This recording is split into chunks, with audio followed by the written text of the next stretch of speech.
Vou fazer uma breve apresentação sua, Frisk, aí você complementa se Uhum. for necessário, ok? Gabriel Frisk, 24 anos, né? De Céu Azul, no Paraná. É da Paraná. paróquia São José Operário. Trabalha com marketing digital. Ele está aqui hoje para colocar o seu testemunho, né? Para que o mundo saiba que ele é católico. Estamos juntos. E aí, meu irmão, como é que você tá? Diga aí. Tudo certo, tudo certo. Então, sempre na caminhada como católico, né? Acho que ninguém é perfeito, mas cada dia vai tentando melhorar aos poucos, né? O que você pode, né? E cada dia eu vou tentando, nesse sentido, ser um católico melhor, apesar de que eu não sou, né? Não sou um grande exemplo de catolicidade, é um negócio que eu sempre digo para todo mundo, mas pelo menos eu vou tentando mudar algumas coisas, né? Excelente. Então vamos começar com algumas perguntas aqui. São perguntas bem assim, genéricas, né? Não tem nada aqui muito específico e tal. E é mais um bate-papo mesmo, igual a gente fez nos outros lá, né? Aí, primeiramente, aí eu queria ver com você como que foi a sua experiência de fé, religião, né? Na sua infância, antes de ser católico. Conta pra gente um pouquinho da sua história aí. Então, você me escuta bem, né? Você me escuta bem, né, Rafael? Isso, beleza. Então, é um negócio que eu sempre digo, começando, eu não venho de família católica, né? Eu nasci em família protestante, né? A minha mãe, meus avós, todos protestantes. Mas eu vou explicar certinho para você. Mas de começo de conversa, para começo da conversa, né? Eu acho que às vezes eu fico pensando sobre a minha conversão, sempre penso assim, é um negócio meio complexo, a meu ver. Mas eu acho que no fim eu nunca fui verdadeiramente protestante, sabe? E eu acho que realmente e, uh, eu acho que eu realmente sempre fui católico no espírito mesmo, né? Acho que meu espírito sempre foi católico, internamente, né? De um jeito ou de outro sempre fui católico, eu só não sabia, né? Mas eu vou explicar certinho para você. Como eu disse, eu venho de família, né, protestante, por exemplo, criado em família protestante, né? Começou lá, a história começa desde lá dos meus bisavós, né? A parte da minha mãe é de imigrantes alemães, né? E inicialmente eles eram, na sua maioria, a família da minha mãe, com quem eu fui criado, era de luteranos, né? Assim como imigrante alemão, a minha maioria é luteranos, né? Só que toda grande parte da minha família ainda é luterana. Só que do lado do meu bisavô paterno, né? Só que a minha bisavó paterna, eu não sei em que momento ela se tornou evangélico, né? E no caso, meu avô, que era luterano, meu bisavô, que era luterano, se casou com minha bisavó, que era evangélica, só que ela criou os filhos na fé evangélica mesmo, né? Eu acho que provavelmente meu bisavô era meio indiferente em relação à religião, né? Eu sempre pensei isso, pelo menos. Acho que ele era meio indiferente.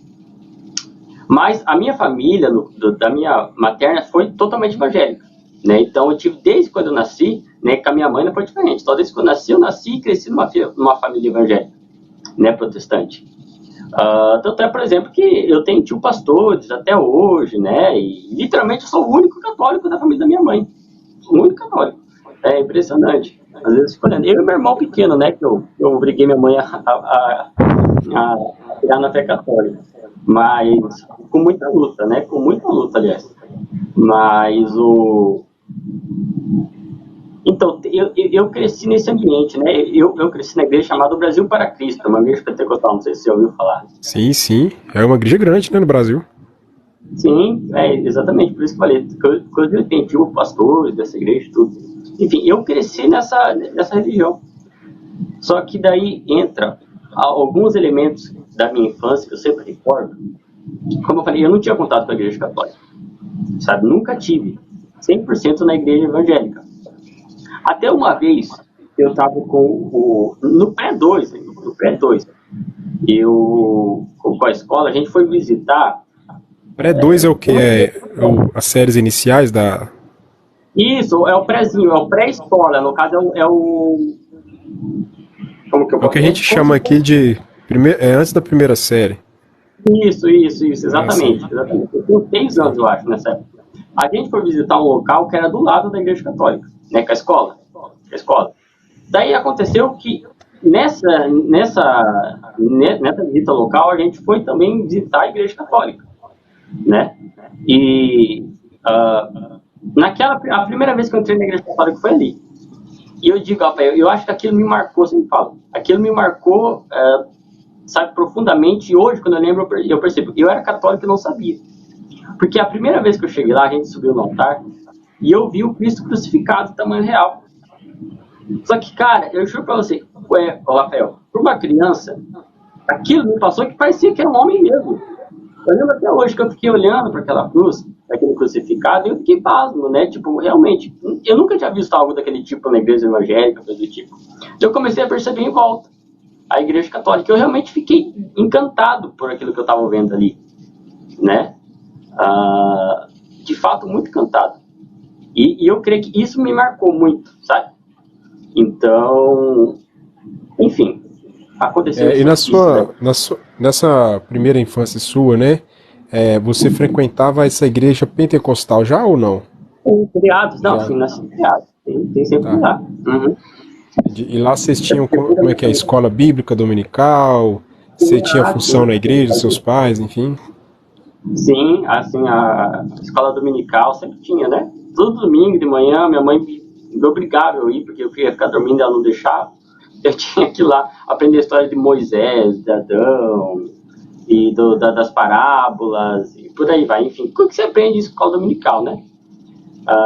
Mas, enfim, teve esse aspecto na igreja. Então, eu sempre digo que eu acho que a minha alma era católica naquele ponto, e a minha alma desejou aquilo.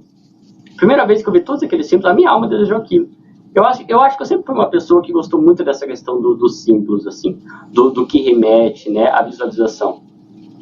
Só que, daí eu me perguntei aquele dia, tá, por que a minha igreja não tem isso? Por que a minha igreja não tem isso? Eu me perguntava, por que não tem? Né? Tem tanta coisa bonita e a minha é simplesmente aquele salão, aquele púlpito e as cadeiras. É um negócio que eu sempre digo, igreja protestante, se tirar o púlpito, você não reconhece a igreja protestante. Você não reconhece como é igreja, é só tipo, um negócio, sabe, nada. Então, teve esse aspecto. Então, eu desejava aquilo, eu me perguntava, eu comparava a igreja católica, e mais umas 2 ou 3 vezes ainda, depois na vida, eu fui na igreja católica, uma missa ou outra. Por quê? Porque a família do meu pai era católica. Só que como minha mãe era divorciada do meu pai, eu não fui criado com a família do meu pai. Eu só tinha contato com ele às vezes, e das poucas vezes ele só me levou umas 3 vezes na igreja católica. Né? E às vezes, eu lembro que daí quando eu ia na igreja católica, eu ficava olhando e comparando mesmo, por que minha igreja não tem isso? Mas é tão bonito. Né? Então, eu sempre dizia que a minha alma desejava aquilo. Só que daí entra o ponto. Apesar de eu ter tudo aquilo lá, você sabe como é nascer e crescer numa igreja evangélica. Você é programado, né, racionalmente, através da tua razão, negar tudo aquilo que está na igreja católica. Né? Falando que é a idolatria, que era enfim, sabe, que a idolatria, que a católica vai para o inferno, né, questão, e sabe, a demonização da religião católica. Então, aquilo lá, apesar do meu espírito desejar aquilo, eu sempre digo, apesar do meu espírito desejar tudo aquilo, a minha razão programada negava. Mas não, eu não posso gostar disso.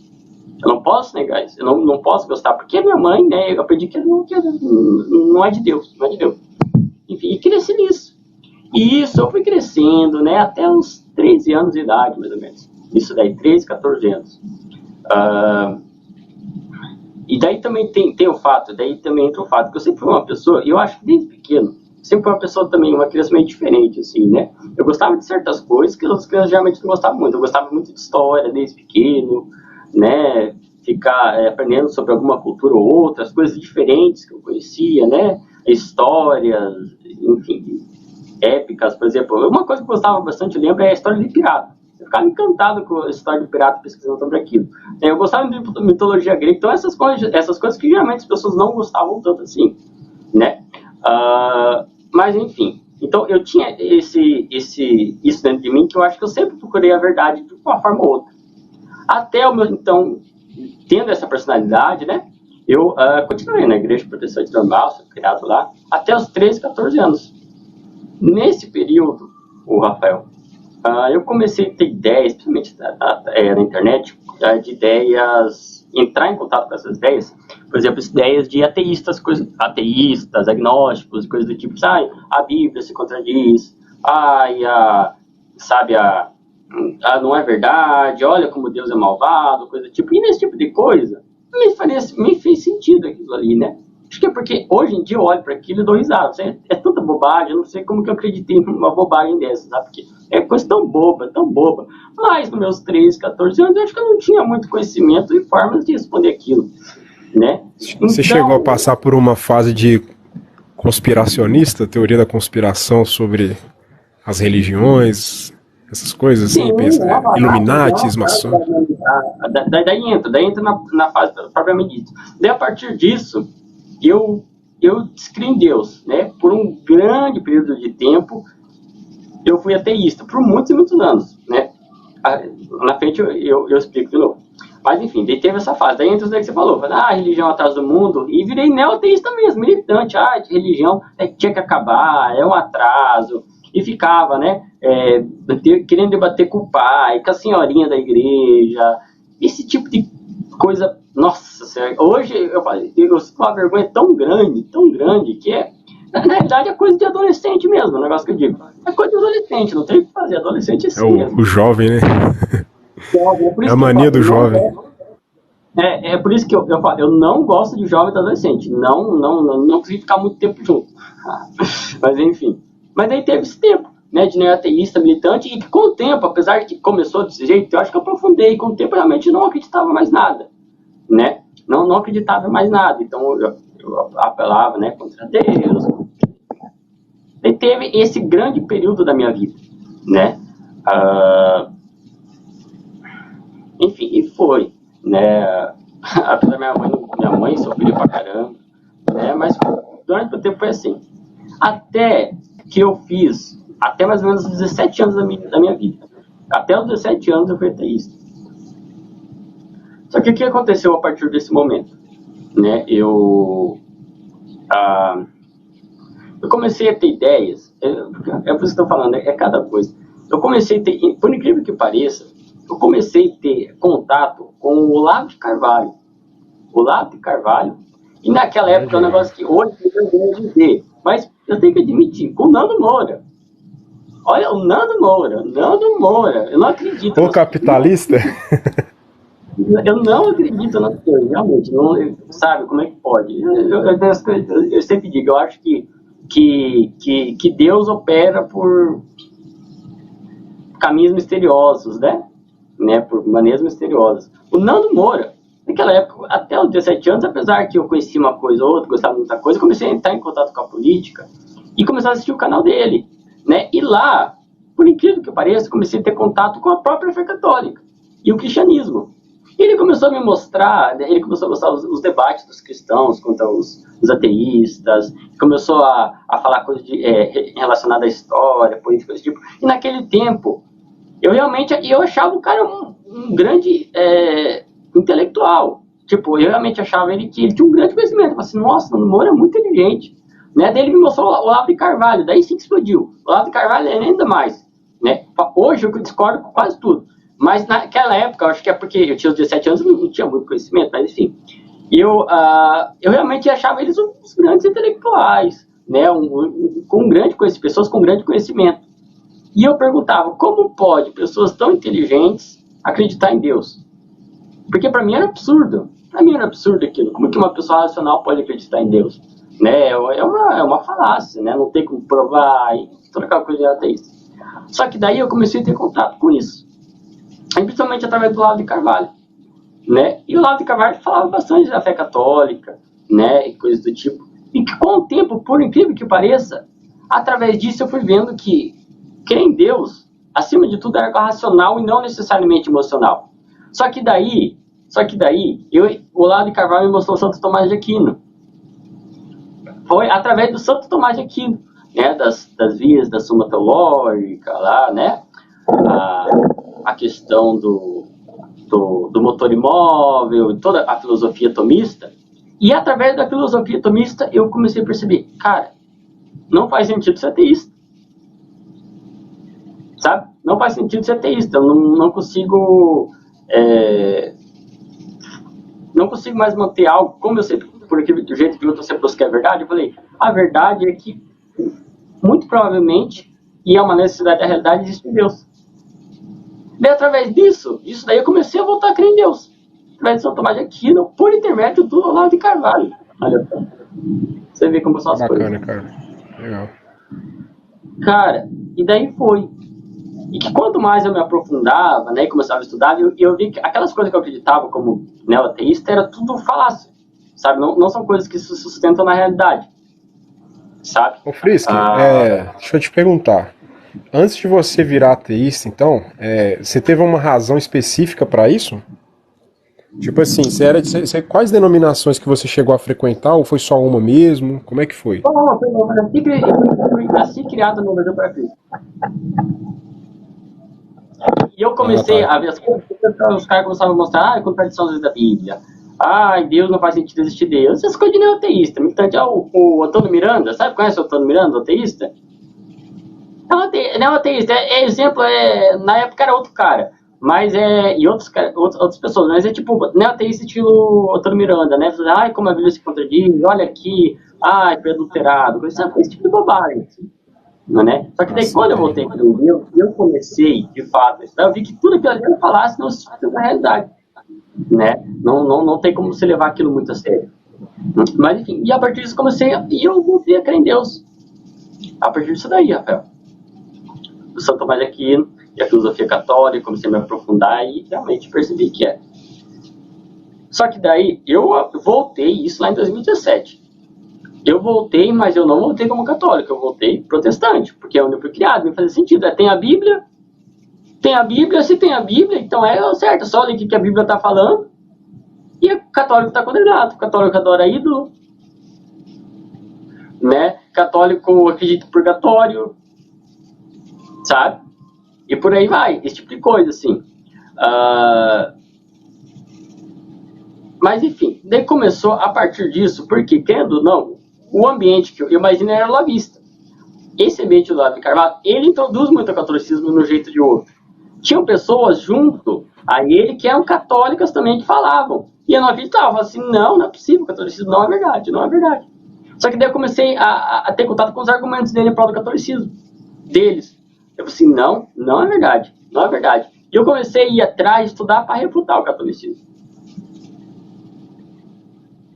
Aí, por isso que eu falei, eu comecei a ir atrás para refutar o catolicismo. Daí entrou algo que, no testemunho do Ícaro, que aconteceu comigo daquele jeito.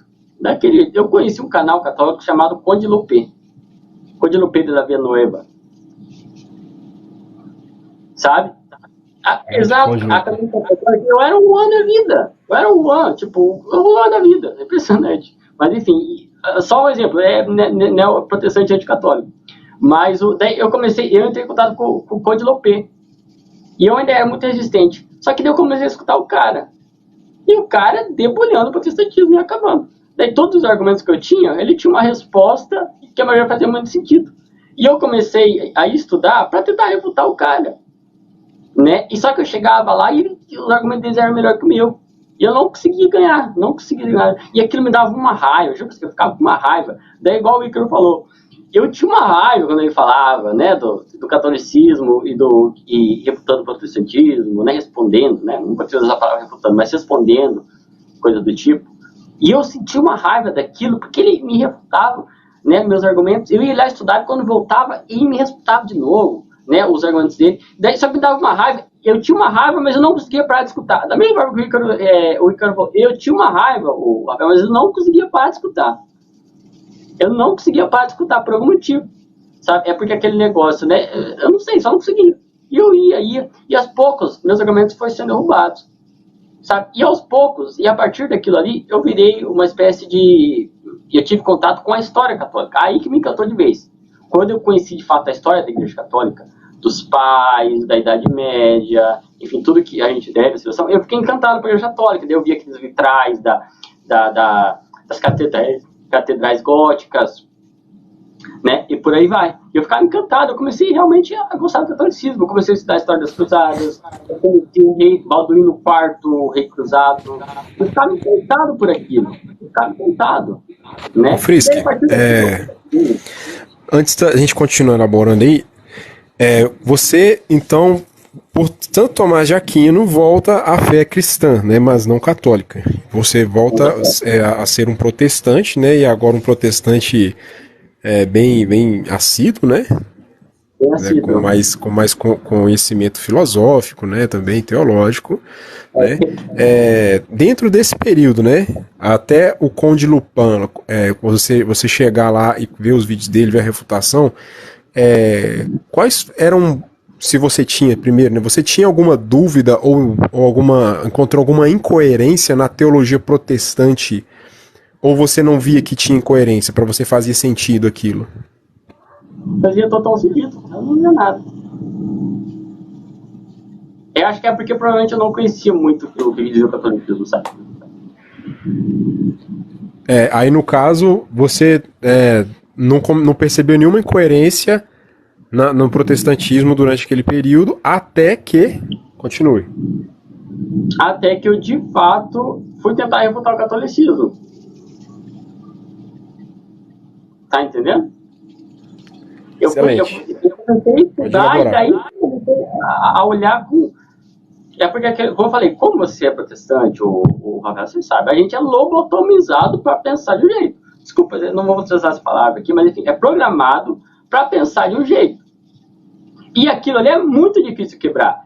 É um negócio que eu digo, que eu digo sempre, é tipo, você já tem certezas. Quando tu começa, por exemplo, se tem uma certeza de algo, se tem algo pré-concluído, se já tem algo concluído, quando tu vai estudar algo, você já vai com algo formado, você só valida, você só vai atrás daquilo para validar aquilo que você já pensa, porque você já tem a conclusão. Então tinha essa venda. Só que daí eu comecei a tentar refutar o catolicismo, né? Daí nisso eu comecei a entrar em contato com o Conde. Eu falei assim, eu ficava com raiva dos argumentos dele, mas não conseguia parar de escutar. Eu comecei a ir mais estudar o próprio protestantismo, né? E contra a resposta ao catolicismo, daí que eu comecei a perceber, Rafael, não dava. Tipo, o protestantismo é insustentável. Sabe? Não tem como. Daí eu comecei a perceber que... daí foi um pouquinho... Teve alguma coisa mais específica, assim, que você lembra, né? Nos seus estudos, que você falou, poxa, isso aqui realmente... Isso. Quando eu percebi que a Igreja Católica... Porque o que você tem a ideia quando você é protestante? Que é aquele versículo, onde tiver 2, 3 reunidos em meu nome, aí eu estarei. A igreja somos nós. A igreja, tanto faz eu estar aqui nesse templo ou estar no vizinho. É uma igreja só. Sabe, tipo, a igreja, aliás, é uma igreja que não existe materialmente aqui na Terra. É só você dizer que segue Jesus Cristo, basicamente, na prática. Sabe?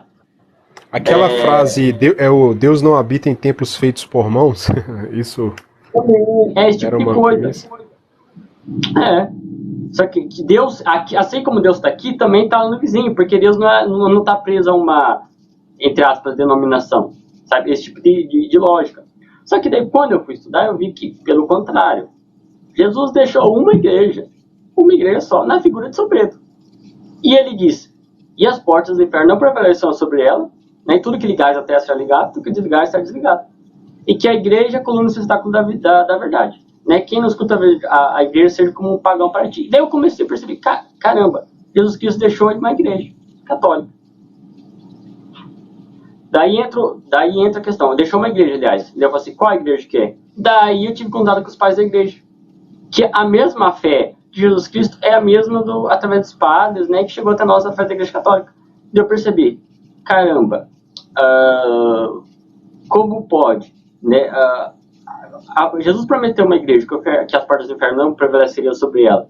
Mas como que, sabendo que essa igreja é de fato a católica, como eu poderia dizer que essa igreja se corrompeu? Se essa igreja se corrompeu, então as portas do inferno prevaleceram sobre ela. Daí eu comecei a doutrina católica mesmo dos pais da igreja. Sabe?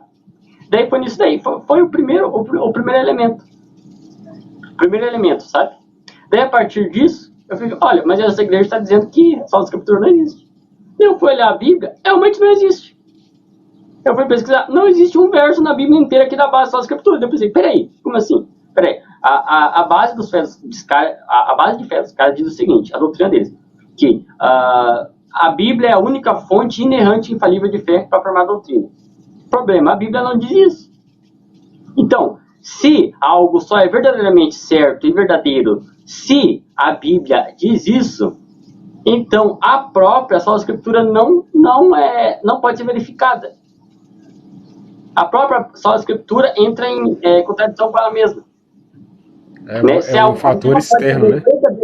A gente não pode saber verdadeiramente que uma doutrina, que a Sagrada Escritura é a única, que a Escritura é a única fonte inerrante e falível de fé. A gente não pode demonstrar isso a partir da própria a doutrina dos protestantismos. Daí foi aos poucos. Só que daí, a partir disso olha, a Igreja Católica é a única verdadeira. E se Jesus deu o poder dela de ligar e desligar. A partir do momento que eu citei isso, o resto veio como consequência. A Igreja falou que existe o purgatório. Então o purgatório existe. É claro, no começo eu ainda era resistente e tentava achar de um jeito ou de outro algo na Escritura que dizia isso. De um jeito ou de outro algo na Escritura que legitimava a intercessão dos santos. De um jeito ou de outro na Escritura algo que legitimava a sola fide. Né? Aliás, que contradizia tudo isso, né? Que apoiava a verdade católica. E eu encontrava, eu consigo. Só que ainda era a visão protestante, né? De que a igreja diz algo, primeiro eu tenho que conferir se tem base nas escrituras, aquilo ali. Né? E eu levo em autoestima, mas tenho que conferir se tem base nas escrituras. Só que com o tempo da conversão, né, virou-se o oposto. Agora, quando a igreja diz algo, primeiro eu aceito, depois eu verifico. A igreja diz algo, então é verdade. A igreja está falando algo, a igreja de Cristo diz algo, eu aceito e é verdade. E é assim que eu como católico. A igreja falou, eu aceito. Depois que eu aceitei isso, eu vou procurar justificativa. Você então você foi por uma dedução lógica, né? Falou assim, se a igreja ela é infalível, né? Tudo que ela produz é infalível. Tudo que ela fala é verdade. É lógico. E tem aquele negócio, Rafael. Com o tempo a gente vai quanto mais a gente vai na fé,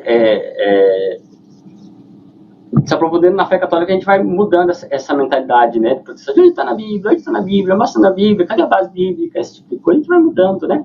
Mas hoje a igreja diz, primeiro aceita, depois verifica. Porque de fato se a igreja diz, é verdade. A igreja diz é verdade, porque o Cristo tem esse poder. Ou o oposto, eu estaria chamando Jesus Cristo de mentiroso, né? O que eu não posso fazer, né? Então... E quando dessa virada aí, você então reconheceu que a igreja é verdadeira, né? E que o que ela diz é verdade, né? Mas assim, você teve algum impacto na sua vida, assim, caramba, e agora? Tô numa encruzilhada, o que eu faço? Ou não teve dificuldade de aderir a isso? Foi difícil, porque é difícil a gente perceber que a gente está errado, mas como eu disse, como eu sempre fui amante da verdade, procurei do jeito de outro, eu percebi que estava na igreja católica, né? E só que para aceitar o fato foi difícil, porque eu pensei, caramba, a igreja católica é verdadeira. Eu pensei que, tipo, virou a chave, eu percebi, caramba, a igreja católica é verdadeira. Sabe? Foi de fato um negócio impactante. Mas com o tempo você vai aceitando. No início é até difícil, mas eu confesso, porque como eu falei, você é programado, desde o protestantismo. Mas com o tempo você vai aceitando. Mas no início foi muito difícil mesmo, tipo, aceitar o fato. Mas, como eu falei, como eu sempre busquei a verdade, eu não posso negá-la. Porque eu tenho na cabeça o seguinte, né? Desde que eu vou ter crer em Deus, eu negar a verdade é negar Deus. Porque Deus é a verdade. Se eu nego, se algo é verdade, eu sei que é verdade, e eu mesmo assim eu nego, estou negando Deus. Sabe? Então, é por isso que eu tive que aceitar de um jeito que o outro, mesmo a contragosto, eu aceitei. Esse pensamento seu aí, que se Deus é a verdade, se eu negar a verdade, eu nego Deus, isso é um pensamento que você adquiriu com o estudo de Santo Tomás de Aquino ou outra fonte, assim? Não, isso daí foi sozinho. A partir do momento não, isso é pura dedução lógica, na realidade. A partir do momento que eu voltei a crer em Deus, Deus é verdade. Né? A verdade está com Deus. Agora, se Deus coloca estabelece como uma verdade algo, eu tenho que acreditar essa verdade. Eu tenho que fazer. Porque é Deus que está me dando, Deus é absoluto. que eu posso fazer? Se Deus quer assim, eu aceito, né? Mas daí entrou aquela questão, né? Eu estava continuando, eu falei assim, com o tempo fui aceitando. Daí começou, daí eu entrei na fé católica e continuei assistindo o Conde Lopé, continuei assistindo, me aprofundando, cada vez aprendendo mais sobre a fé católica, né? Até que eu basicamente achava, conhecia o essencial da fé católica como um todo, né? E que eu falei assim, eu aceito isso. Até que o momento eu aceitei. Eu também vi base bíblica, base histórica, batística, eu concluí com isso também, né? Mas eu falei assim, é a verdade, eu preciso ser católico. Preciso ser católico. E daí eu fui lá marcar, né, a questão da catequese. Quando eu Agora, admiti... você tinha quantos anos na época que você falou? 17. Pois é, e como é que foi isso aí pra sua família, assim? Ou você foi na tora mesmo, assim, sem... Minha mãe não... porque, na verdade, até hoje não aceita. Minha mãe é totalmente anticatólica, na realidade, né? Ela não aceitou, ela falou que... É aquela coisa de sempre, você é uma grande idólatra, assim, você foi criado em berço evangélico, esse tipo de coisa, agora tá negando Deus, e era algo terrível, né? Ela ficava até hoje, ela buzinando sempre em relação a isso. Foi difícil, mas como eu falei, uma vez que você é cativado pela verdade, o Rafael, não tem como existir. Uma vez que você é cativado por Deus, não tem como existir. Deus é irresistível. Se Deus mostrou para mim e eu concluí que Deus está na Igreja Católica, eu não vou negar isso nunca.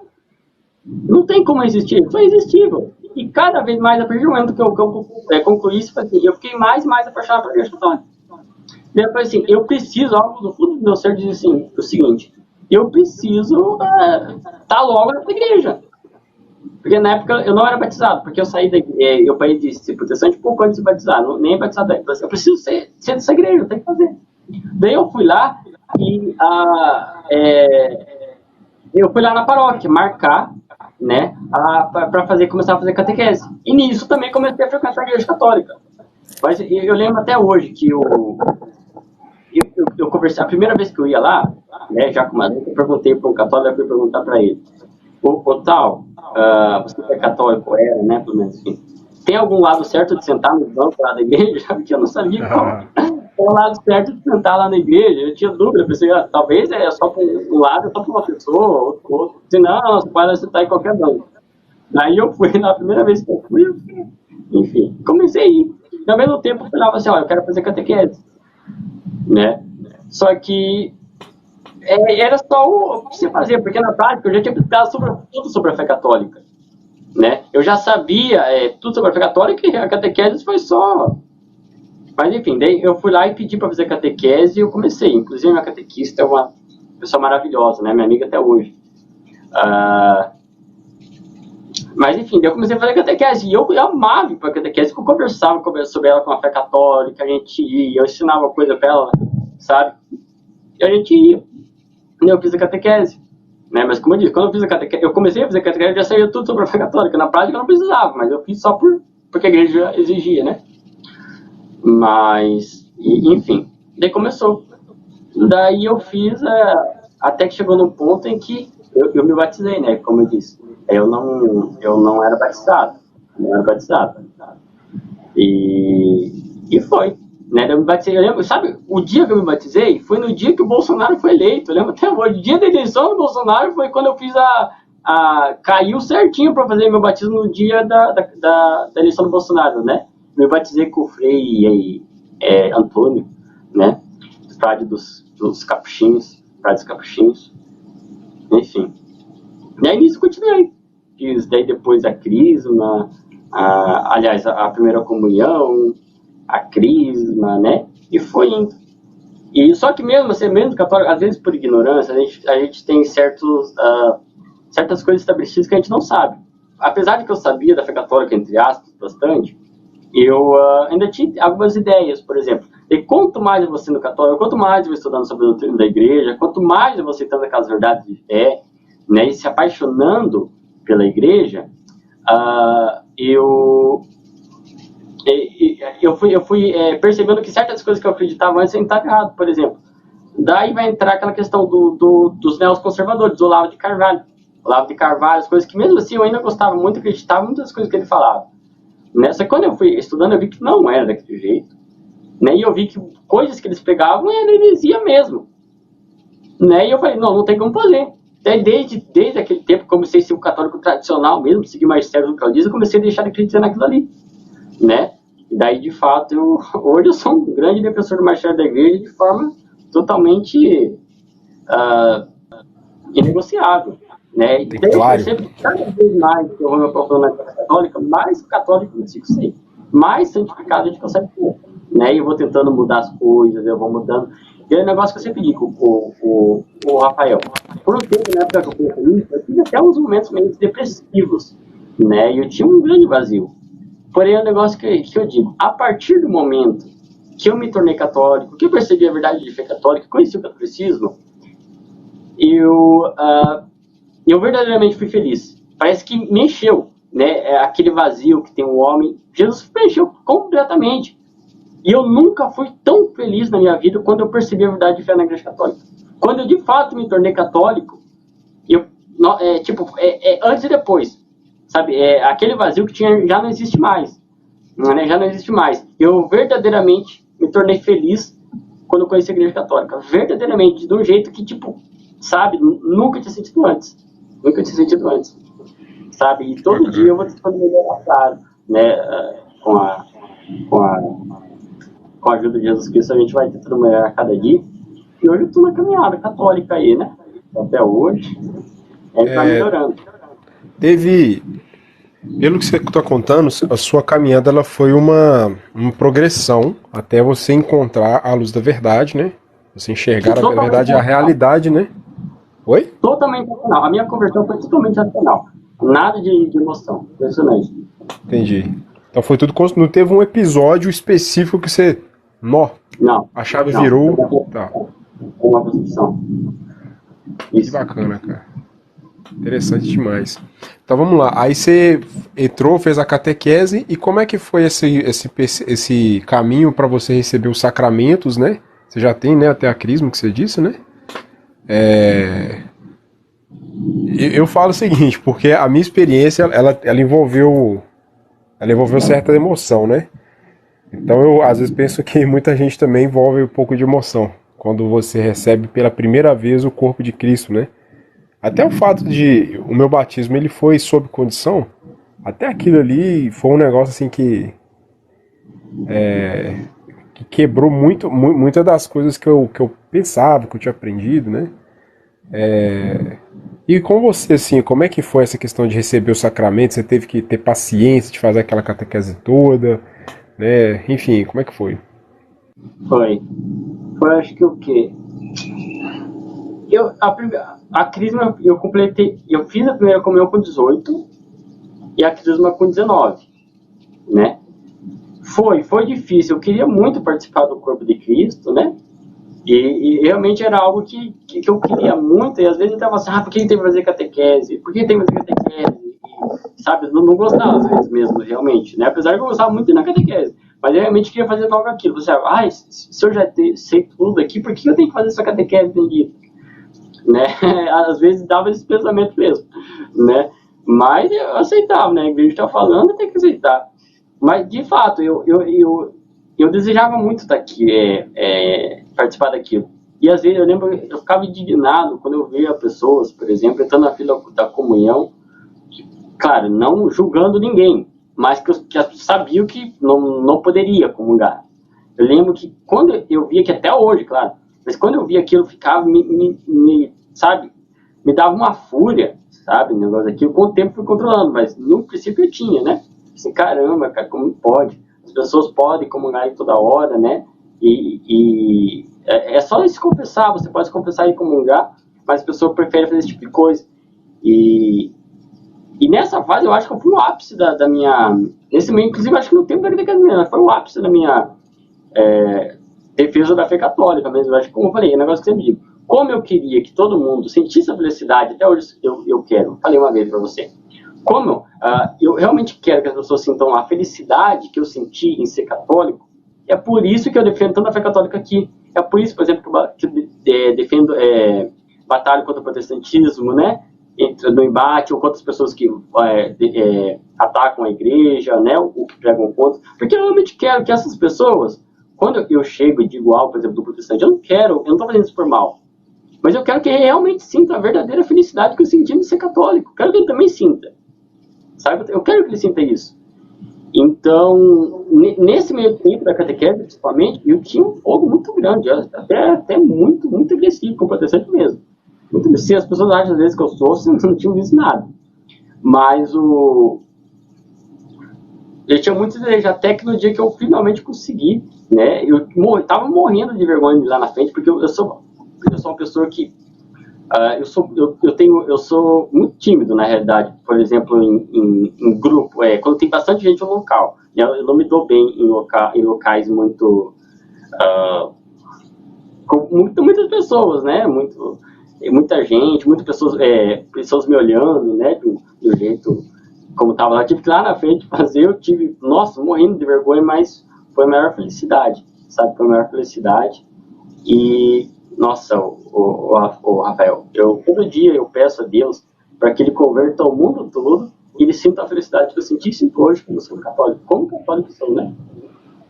Que bacana. Frisk, você teve algum tipo de dificuldade, por exemplo, quando você virou católico com a devoção à Virgem Maria? Como é que foi a sua experiência com ela?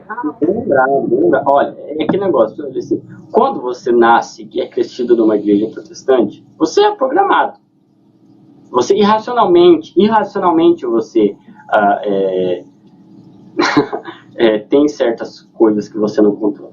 Mesmo sendo católico, mesmo aceitando a verdade de fato, mesmo, por exemplo, sabendo da veneração aos santos que não era, mesmo racionalmente, sabendo que não é idolatria, na hora de se ajoelhar perante a imagem, eu tinha bloqueio, tipo, sabe, como algo que me travasse, né? E eu fazia aquilo, mas, sabe, forçado, na realidade, no sentido de, tipo, algo que não queria me deixar fazer aquilo, né? Por exemplo, fazer uma oração à Virgem Maria, por exemplo, Ave Maria, fazer oração ao santo, né? Como eu falei, se ajoelhar perante da imagem, rezar. Eu tinha algo que me travava mesmo, né? Eu tinha que fazer muito esforço para conseguir fazer aquilo. Como eu falei, quando você nasce e cresce em família protestante, você é programado para ajeitar aquilo, não tem o que fazer. É por isso que eu entendo muito protestante hoje em dia. Protestante, claro, eu entendo que eles não vão aceitar, porque eles são programados para isso. São programados mesmo. Então, eu realmente tinha essa dificuldade mesmo, Rafael. Tinha essa dificuldade mesmo. Mas a partir do momento que... porque eu falei, aos poucos Jesus vai trabalhando e vai tirando esse tipo de coisa de você. Hoje já, tipo, limpou totalmente no meu coração esse tipo de coisa, sabe? Eu não tenho, inclusive é errado católico que não é do santo, né? Inclusive, porque eu não tenho na igreja. Mas enfim, hoje já não tem mais isso, graças a Deus, né?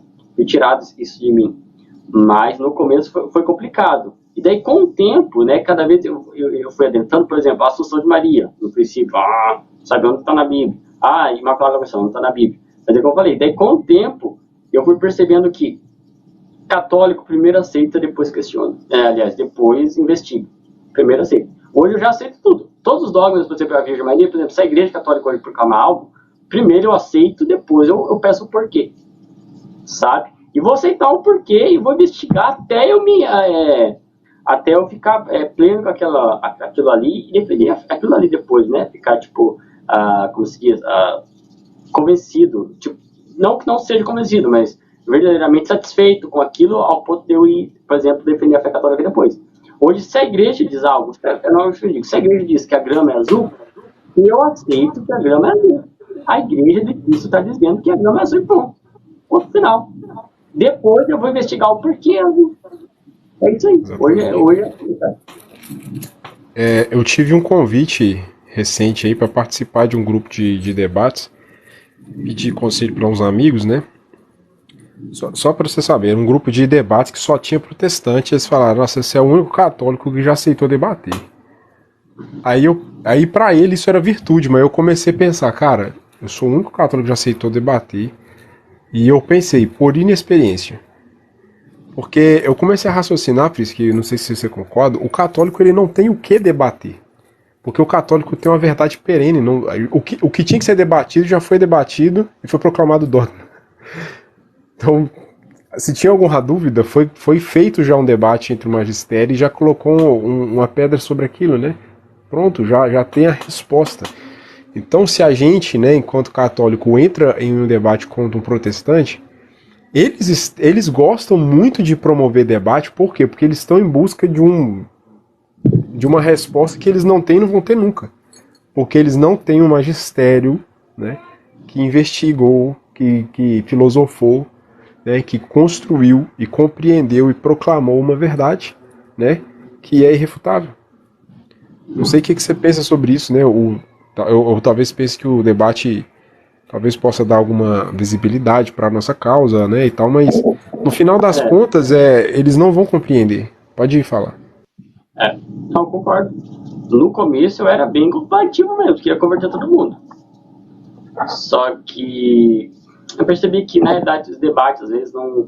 Na maior parte das vezes, Rafael, poucas pessoas se curvam à verdade. Poucas pessoas, você pode demonstrar por A mais B que elas são existentes. Né? E eu percebi que, às vezes, o motivo de conversão é muito mais... O evangelho vivido é mais efetivo na conversão do que a própria argumentação. Eu percebi isso. Eu percebi claramente. Tanto é que, por exemplo, hoje em dia, eu falo, né? Eu também me ausento do debate, mas, por exemplo, a apologia que eu faço católica hoje, né? Até os poucos debates que eu ainda entro, é para impedir que católicos acreditem nas falácias protestantes. E eu conversei através de argumento, eu desisti. Porque eu vi que não adianta. Agora, é avisar o católico para ele não aceitar as falácias que os protestantes vão mandar para eles. Não, e qualquer outra pessoa, não só protestantes. Mas não é você focar no próprio povo. E agora, o evangelho vivido convence muito mais do que o argumentativo. Eu fui através do argumentativo. Mas eu acho que é exatamente por eu pensar que, por ter acontecido comigo ser desse jeito mesmo, né? Dessa forma, da argumentação, muitas vezes eu pensei que ia funcionar assim com todo mundo. E eu percebi que não é.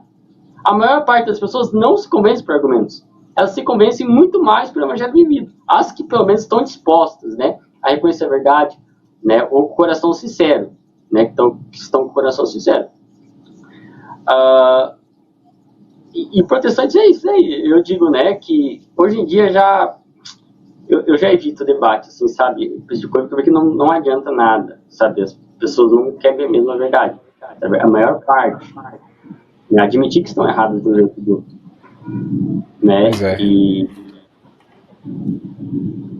Então, assim, é uma coisa que realmente, né, cara, a gente vê. Eu achei interessante você falando assim, a igreja falou, pronto, cara. Roma locuta, causa finita. Acabou, né? Então a gente tem que entender, né, aos católicos aí. Nós cremos na Bíblia, sim, mas nós cremos na Bíblia por causa da igreja. Né? O que eu creio, não, o que nós cremos porque a igreja está dizendo, né? Porque a igreja recebe a revelação da suprema verdade, que é o próprio Deus. Toda a revelação pública, né? Tudo que assim é muito bonito, né? Você vê que a fé católica ela não precisa ficar. O que se precisa debater, se debate, fica cozinhando, não tem pressa nenhuma. O mais top é isso, que a igreja não tem pressa de proclamar dogma nenhum. Porque ela sabe que o dia que ela proclama um dogma, ela não volta atrás. É impressionante, cara. E é certeiro, né? Sei lá, alguém quer me chamar pra debater, sei lá, aquele menino lá que tem uma obsessão com a Virgem Maria, acho que é o Juan, né? É o Juan mesmo. O Glória de Maria lá. Camarada, o que adianta, né, cara? Não vai entrar na cabeça dele, porque o negócio já tá definido. Né? Foi muito debate, foi muito tempo, né? Já está provado por A mais B que ela é imaculada sim, é sempre virgem sim, né?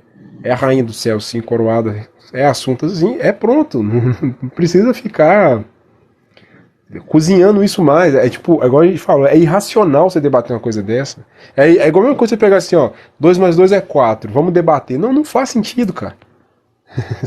É isso, não entendeu? Se você vai querer debater, para quê? Você vai querer construir, né, uma verdade que, né, enfim. né? É, cara, Exatamente. em relação Isso, então com a Virgem Maria você teve essa quebra diante da imagem, mas assim, você tem um relacionamento, né, de oração, uma vida que você leva, como que você entende essa vida de devoção, né? Como é que é assim, essa vivência católica sua hoje? olha, eu confesso para você, eu não, como eu sempre digo, eu não sou o melhor católico do mundo, né? Como acho que todo mundo é, no caso, né? Mas eu não sou. Mas sempre, no caso, que às vezes, assim, tem aquele momento sempre de, não, quando está muito relaxado, às vezes falha muitas coisas na oração, às vezes, né?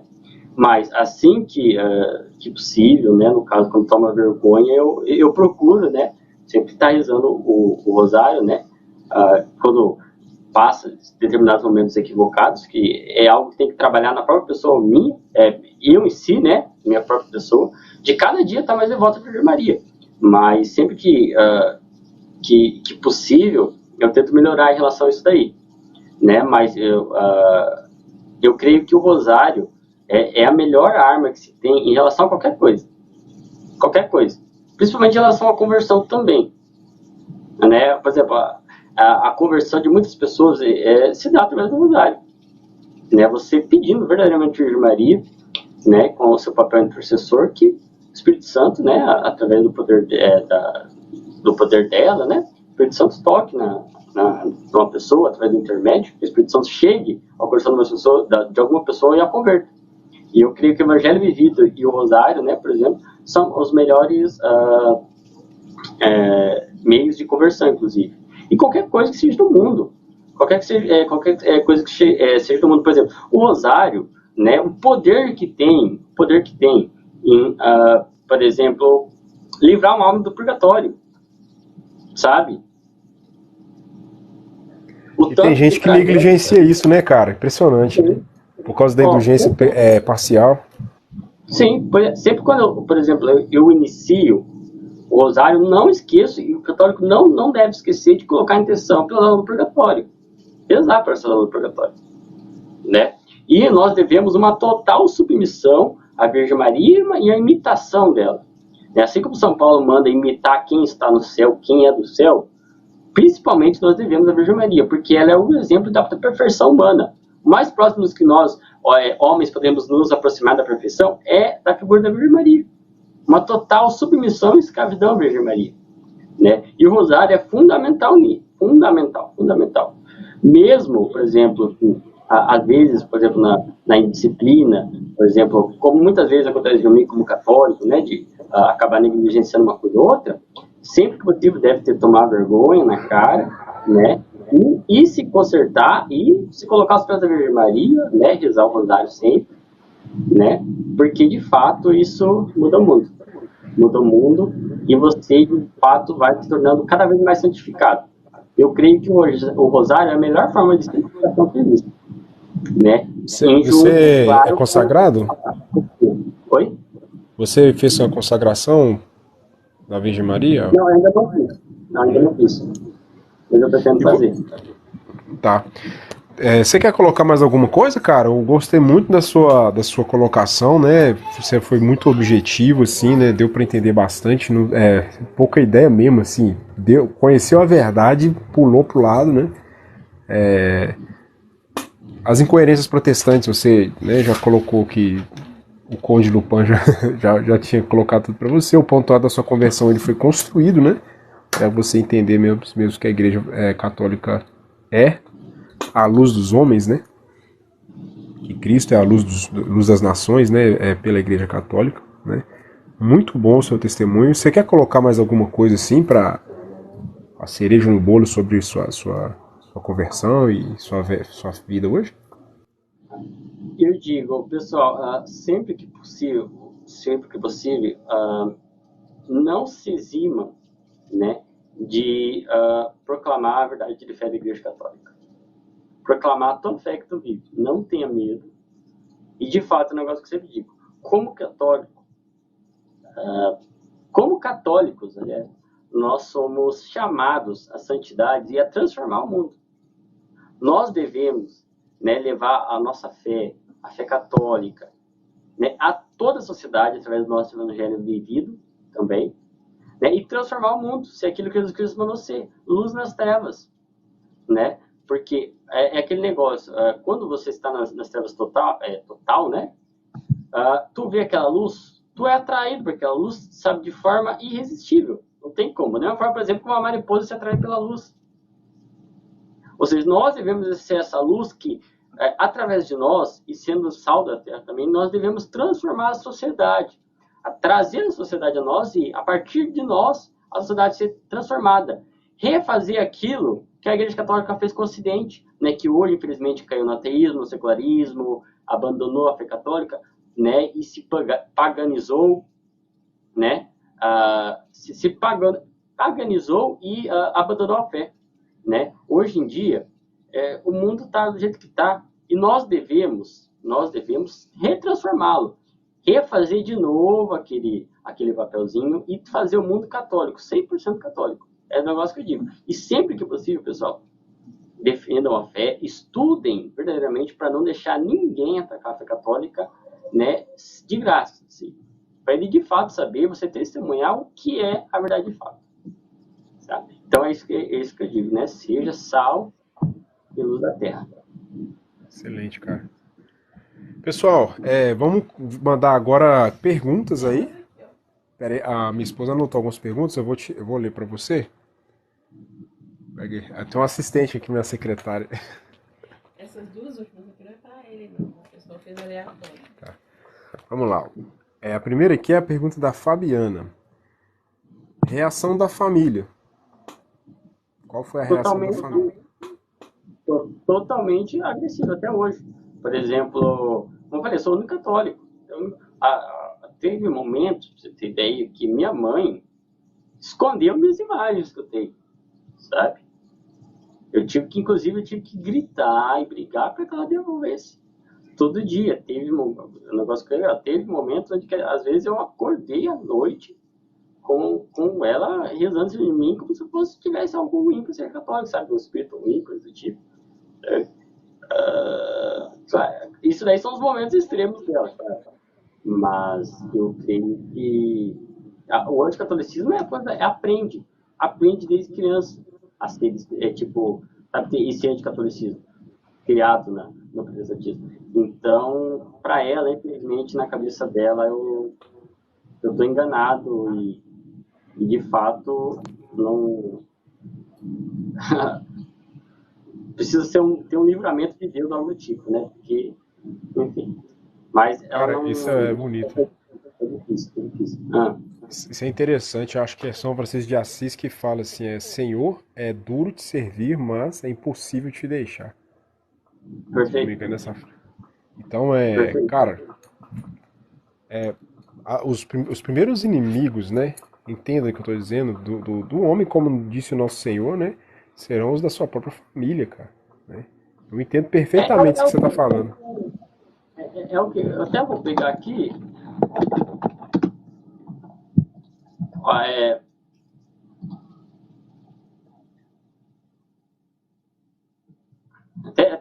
Até o verso, exatamente isso que você falou. Ó, Mateus capítulo 10. Não pense, Jesus Cristo falando, não pense que eu vim trazer a paz ao mundo. Não vim trazer a paz, mas a espada. Eu vim para pôr os filhos contra os pais, as filhas contra as mães, as noras contra as sogras.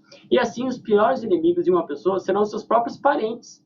Né? Quem ama o seu pai ou a sua mãe mais do que ama a mim, não merece ser meu seguidor.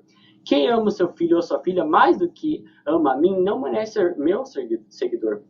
Não serve para ser meu seguidor quem não estiver pronto para morrer como eu vou morrer e me acompanhar. Quem procura os seus próprios interesses nunca terá a vida verdadeira. Mas quem esquece a si mesmo, porque meu seguidor, terá a vida verdadeira. Deus, Jesus Cristo me disse, ele veio colocar pai contra filho, mãe contra filho. Né? Filho contra pai, mãe contra filho. Veio trazer a espada. Porque se nós, mesmo com a família que seja, se nós negarmos a verdade de Cristo, até para a nossa família, nós não teremos a vida. né? Enfim, é isso o meu pensamento em relação. E é necessário muita fortaleza, né, meu irmão? Porque pessoas assim que nós amamos, né? Você ama sua mãe, com certeza. Você ama seus irmãos, você ama. Nós amamos nossa família, né? E perceber que pessoas que nós amamos estão primeiro que nós entendemos que eles estão num caminho de ilusão, né? E depois perceber que eles não concordam e querem a todo tempo tirar a gente desse caminho, de verdade, né? Então tem que ter muita fortaleza para resistir, né? Para suportar essas coisas, né? Perfeito. É bem complicado. A Priscila, ela perguntou assim, ó, sua família foi na primeira comunhão e crisma? Porque tem Protex que não Foi. entra na igreja católica. Foram. Como eu falei, a minha mãe tem os momentos, né, de anticatolicismo, mas é uma ótima mãe, está sempre comigo, independente ou não, mesmo se ela sendo totalmente contra aquilo ali, né, querendo ou não, ela vai, né, sabe, uma ótima mãe, não tenho que falar disso daí, eu só citei o fato, né, os momentos, né, de atrito entre a minha fé e a dela. Eu entendo, por exemplo, se eu tivesse um filho que eu soubesse que estava na fé equivocada, eu tentaria, não tentaria em vez de se perder, sabe? Eu tentaria todos os meios possíveis, né, converter e trazer ela até mim. Então, enfim, eu entendo.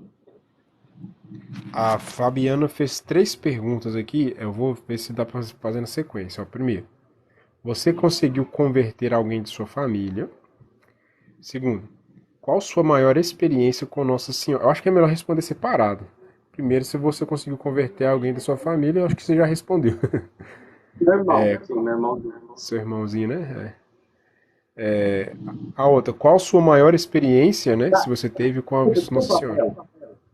Rafael, desculpa, né? Mas fora, claro, o meu irmão não foi bem uma conversão. Tipo, eu fiz, obriguei minha mãe a criar ele na fé católica, né? Desde pequeno.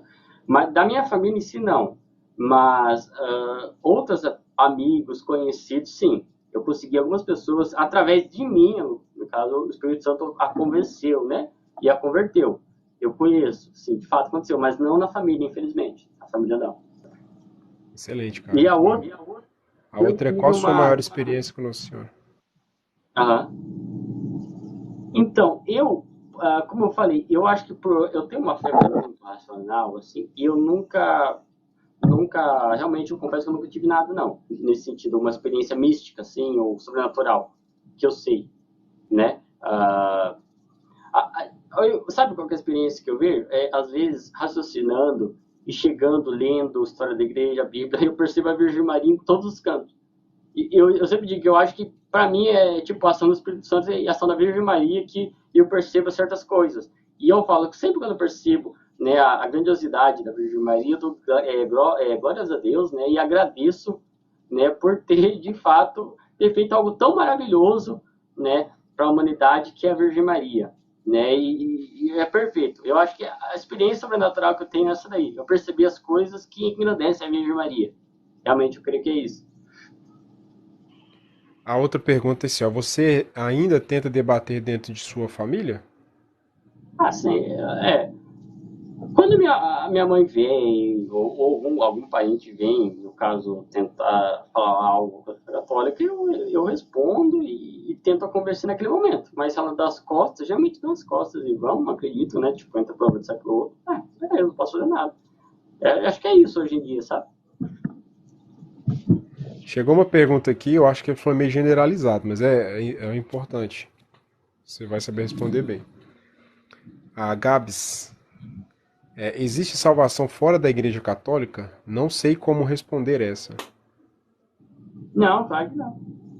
Ó, é o negócio que eu já disse antes na live, né? Cristo não deixou igrejas, deixou uma só. E essa igreja, ele deu o poder de ligar e desligar. Há de perdoar pecados. Está com essa igreja. Né? Essa igreja que é coluna e sustentáculo da verdade. Estar com essa igreja é estar com Cristo. Não estar com essa igreja é não estar com Cristo. E não existe salvação fora de Cristo. É um negócio de é a pergunta, por exemplo. Existe salvação fora da igreja católica? E eu pergunto, existe salvação fora de Cristo? Não existe. Então não existe fora da igreja católica, é o corpo místico dele. Né? Essa igreja que, se você não escuta, já diz o Evangelho, seja para ti como um pagão publicano. É muito simples. A próxima pergunta aqui, ó, Jairo. Maria, mãe de Deus, não seria mãe da carne de Jesus? Protex confundiu com. Algum protestante o confundiu com essa pergunta. Parece que o Jairo foi confundido com essa pergunta, ó. Maria, mãe de Deus, ela não seria mãe da carne de Jesus? Daí você cai na questão de uma heresia, né? Você separar o que é o Cristo Deus do homem. Não existe essa separação. Uma coisa. Ambos são, claro, não estou falando que a natureza humana e a divina estão fundidas, mas estão inseparáveis. Você não pode separar uma coisa da outra. Né? A Virgem Maria é mãe do Cristo, né? Da pessoa Cristo. Né? E o Cristo tem a natureza humana e divina. E a natureza humana vem através da Virgem Maria. É um negócio que eu digo. Eu percebi algo, Rafael, esse tempo atrás, um negócio que eu digo.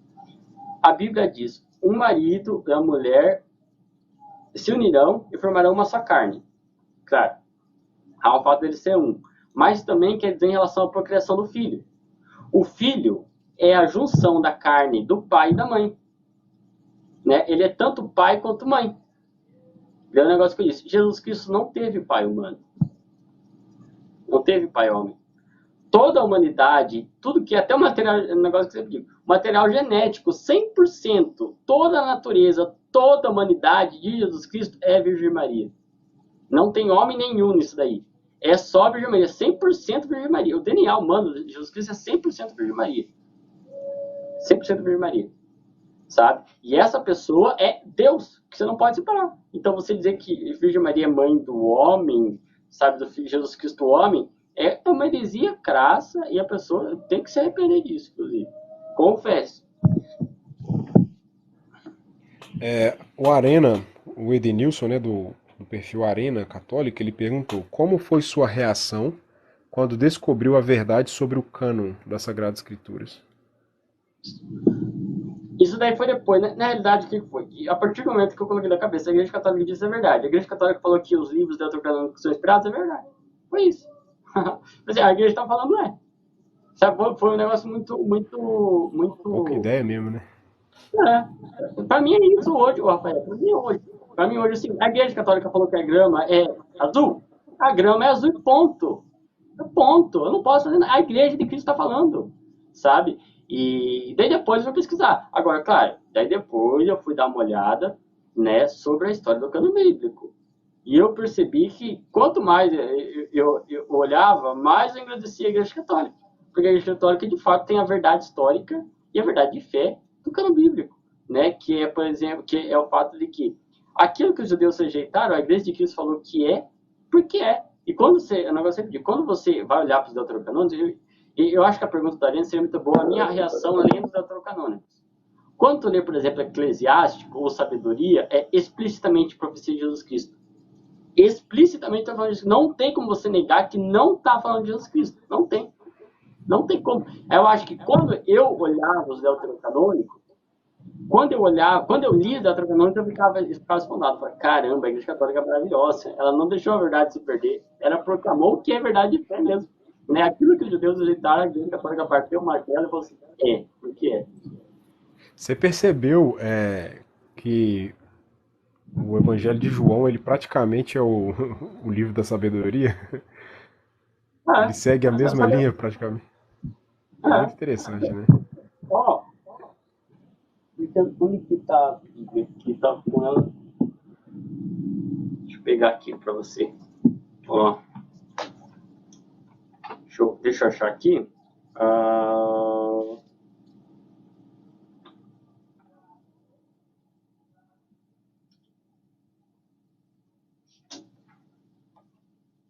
Escrever aqui, ó. Deixa eu achar aqui. Ó, tá uma parte aqui, dentro das várias que tem. As pessoas más falando do justo, né?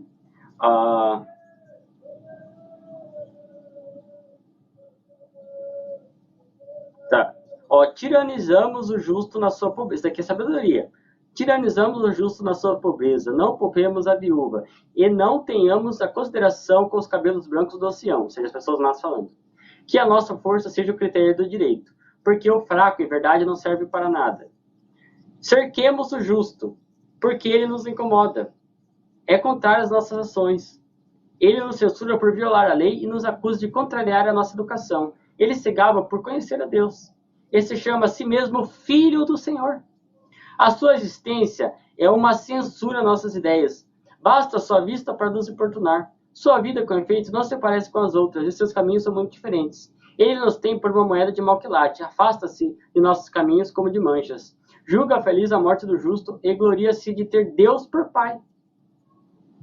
E vejamos, pois, se suas palavras são verdadeiras, e experimentemos o que acontecerá quando da sua morte. Porque, se o justo é filho de Deus, Deus o defenderá e o tirará das mãos de seus adversários. Provemo-lo por trás de torturas, a fim de conhecer a sua doçura e estarmos cientes de sua paciência. Condenemo-lo a uma morte infame, porque, conforme ele, Deus deve intervir.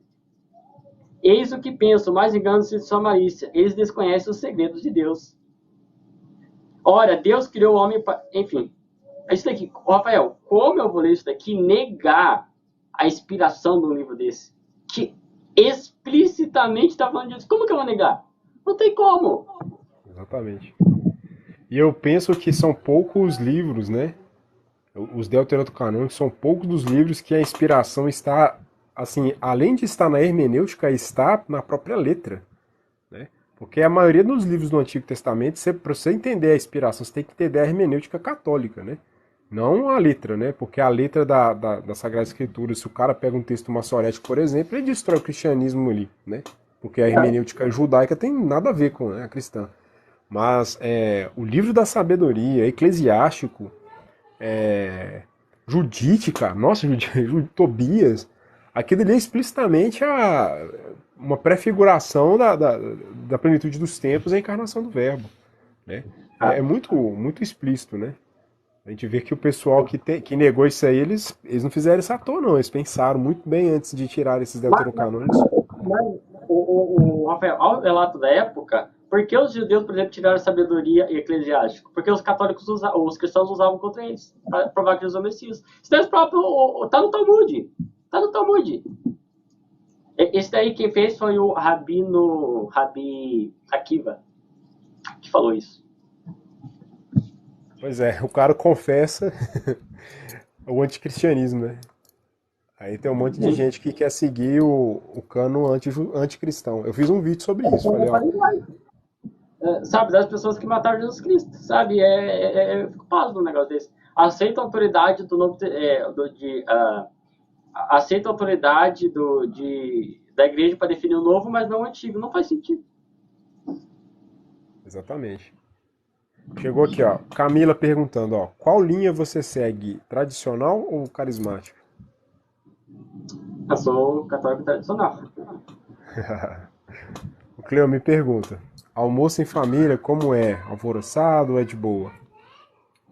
Não, o almoço é de boa, é de boa. Às vezes elas falam, às vezes tá uma coisa ou outra, mas o almoço de família geralmente é de boa. É porque eu tenho uma mania feia de não almoçar na mesa. Tem que mudar isso. Entendi. Eu já vi que tem algumas pessoas que acham que o ex-protestante ele vive brigando com a família. Não é assim também não. A gente tem pai, mãe, irmão, tudo de boa. Né? Eu respondo quando vem até mim falar alguma coisa. Quando catolicismo, daí eu respondo. Mas de resto, eu geralmente não vou lá tentar falar algo contra ou bater de peito, porque não adianta muito, né? Mas enfim. Até que eu tô com o Jesus Pantocrator aqui, essa imagem maravilhosa. É impressionante. Quanto mais eu via da história católica, mais eu gostava, né? Inclusive as imagens, né? Pantocrator, que coisa maravilhosa esse Pantocrator, olha. Tá vendo? Olha. Sabe, é muito triste o poder protestante não ter isso. E realmente eu fico triste por não ter isso, sabe? É por eles mesmo. E estamos no lucro, né? A gente tem azar deles. Agora a pergunta minha, né? Assim, eu vou te falar isso com base na minha experiência e queria ver se for semelhante com você. Eu senti uma grande revolta por de ter sido privado disso na minha infância, né? Dessa cultura tão perfeita que é a religião católica. E eu fiquei com uma certa ira, né? Pelas mentiras que me ensinaram, né? Sobre a Igreja Católica como se fossem verdades. Não por má fé, mas por ignorância, né? Não sei Aham. se as pessoas que, por exemplo, falam que a Igreja Católica é idólatra, que falam que a Igreja Católica foi fundada por Constantino, essas pessoas, até então eu entendo que elas agiram por má fé, pelo menos no meu caso, né?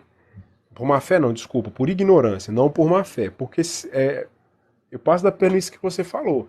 A verdade é irresistível, cara, né? Se eles tivessem tido contato com essa luz da verdade que nós tivemos, eles não seriam protestantes. Como é que foi para você? Você teve essa indignação, sei lá, de ter sido privado dessa anteriormente dessa beleza que é a ser católico? Olha, eu não sei se eu tive indignação, mas eu sentia tristeza pro meu outro eu. Essa que é a realidade. É um negócio que eu sempre digo. Eu nasci no ano de 99. 99. Ah, naquela época, até 99, mas eu fui, por exemplo, até os anos. Eu lembro até os anos 2006, 2007. Eu lembro muito bem. Existia, o negócio sempre, existia um véu. Um véu. A sociedade católico de um lado, protestante do outro. Lembro que existia algo que ninguém. Tipo, você não precisava falar. Eu sei que a católico, protestante. Existia uma separação entre católico e protestantes. Né? E daí os protestantes demonizavam o católico desde sempre, porque ele ficava na mente. Mas eu sempre digo que existia um véu que separava, ninguém precisava saber, mas existia ali, protestante, católico separado de protestante. Só que eu digo que nos dias de hoje já não existe mais esse véu que separava, né? Essa barreira católico protestante não existe mais. Eu percebi isso. Ah, eu espero que os protestantes hoje em dia, né, tornem, né, tem uma reformulação também com a internet, que eles não caiam no que o protestantismo fazia antigamente, né? Mude isso daí, pelo menos tem um vislumbre da verdade, né? Por exemplo das próprias belezas da fé católica, né? Mas não está diferente. Hoje em dia eles não estão usurpando até a patrística, história da igreja, querendo pegar tudo para eles, então eles estão gostando, né? Olhar e viu que estão gostando. Até o Santo Tomás de Aquino agora estou querendo pegar para falar que é protestante. Cara, eu percebi um negócio que o pessoal tem colocado muito na internet, que tá surgindo ou já surgiu há algumas décadas uma nova ideologia que é o evangelicalismo, né? Que não é nem protestantismo, né? Eu tô aprendendo isso. Protestantismo é uma coisa, o evangelicalismo é outra. Aquela Fernanda Bru fez até um podcast aí falando que ela é católica, apostólica e evangélica. Cara, o evangelicalismo ele tem uma linguagem toda própria, um estilo próprio, né? Que está totalmente afastado da reforma protestante, cara, né? Sim.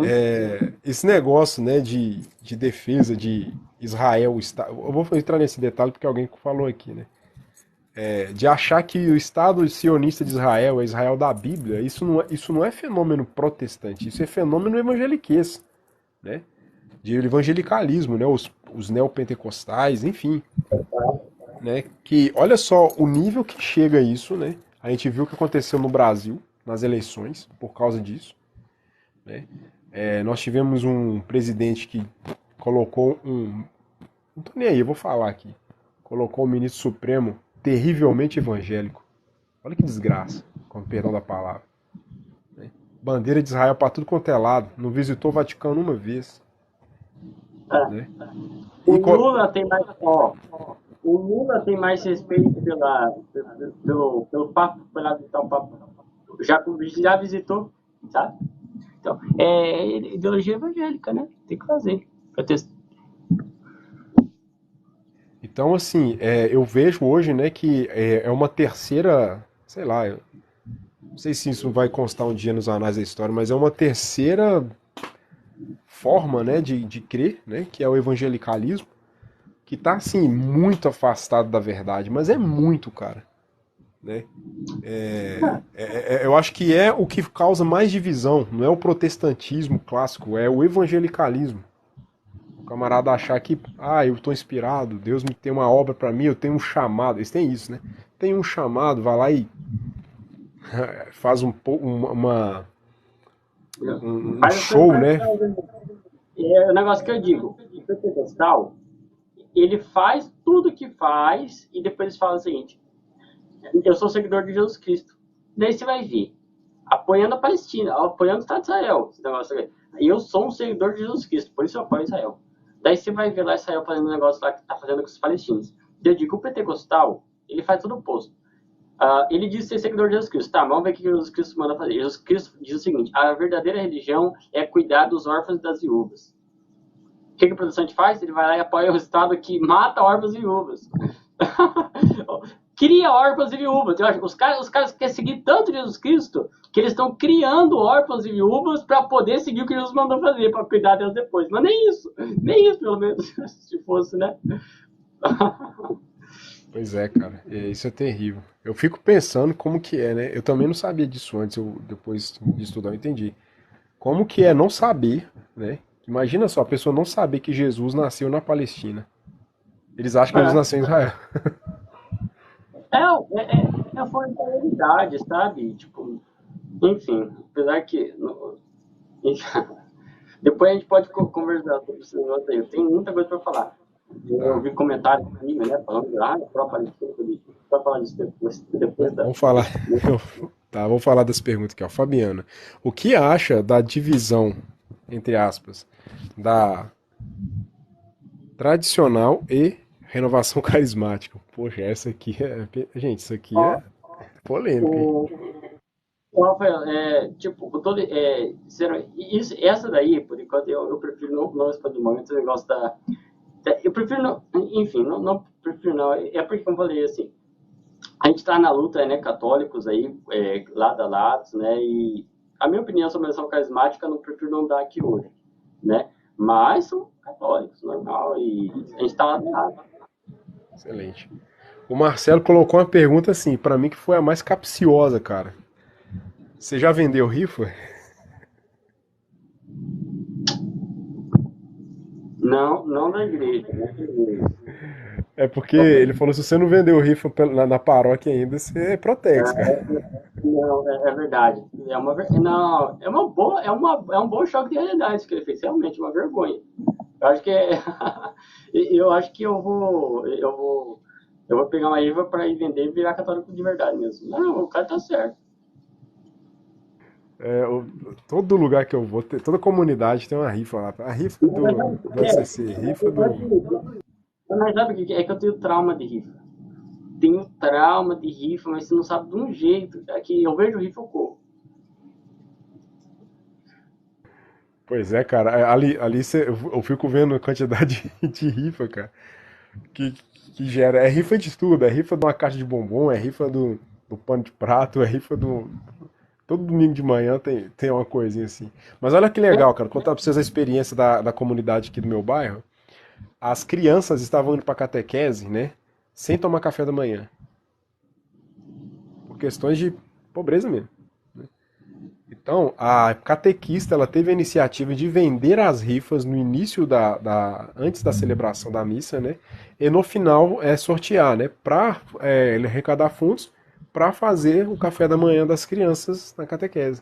Eu achei uma coisa assim maravilhosa, cara, espetacular. É um negócio que eu digo, né? Por exemplo, se tu é católico, né? E se diz católico e tipo e não faz o básico para alimentar uma pessoa que tem fome, cara, você tá tipo vai pensar o que está fazendo. Vai, tipo, se tu tem diferença com uma pessoa que está passando fome, sabe? É por isso que eu digo, entra o negócio do protestantismo. Tem aquele pastor lá, entre aspas, o pastor, entre aspas, o Iago Martins, ele falou que muitas pessoas têm essa mentalidade, por exemplo, de não fazer caridade. Não, a gente não pode fazer caridade. A gente tem que dar o trabalho para ele trabalhar e conseguir aquilo, né? Porque senão, se a gente dá dinheiro, o cara vai beber, vai comprar droga, vai comprar bebida. Ou seja, primeiro, a pessoa já se julga superior, moralmente, a pessoa, para falar que ela pode ou não pode fazer. Começa por aí. Mas Cara, se tu uma pessoa tá passando necessidade, né? E se, por exemplo, a pessoa tem fome e tu não alimenta a fome daquela pessoa, sabe, você tá equivocado, sabe? Você não tá, sério, repensa muita coisa, não tá seguindo o evangelho de Jesus Cristo. Tipo, o básico do básico do básico. Sinceramente. Cara, esse tema. Agora eu lembrei, na minha igreja, geralmente aqui, na minha cidade, não tem, eu nunca vi. Agora, eu não sei se é porque eu nunca procurei, mas é que eu realmente nunca vi. Agora, eu vou pensar, nunca cheguei a ver uma. Geralmente, eles vendem ingresso, geralmente, para as coisas, né? Quando querem arrecadar dinheiro, alguma coisa, vendem ingresso para as jantas, que tem bastante aqui. Mas, enfim. Mas, eu vou procurar, filho. Vou bem lembrar. Tem que andar com debaixo do braço. Cara, essa questão da misericórdia aí, né, de alimentar, por acaso, o pároco o meu pároco, né, ele fez uma tese, né, de mestrado, né, sobre isso, mestrado em teologia, né. Ele é mestrado em Sagradas Escrituras, né, e escreveu um livro. Vou fazer um merchan aqui, ó. Misericórdia como caminho da salvação. Ele escreveu um livro sobre isso, sabe? Alguém colocou aqui na rolagem assim, ó, misericórdia quer e não sacrifício. Exatamente. Se existe uma coisa que nosso Senhor mandou a gente fazer, é as obras de misericórdia. Né? E uma delas é alimentar os que têm fome, dar de beber aos que têm sede, visitar os cativos, né? Então, isso é uma obra, né? As obras de misericórdia estão todas pautadas, gente. Um católico que quiser entender como que faz para ir para o céu direto, Mateus 25, 31 a 46, cara.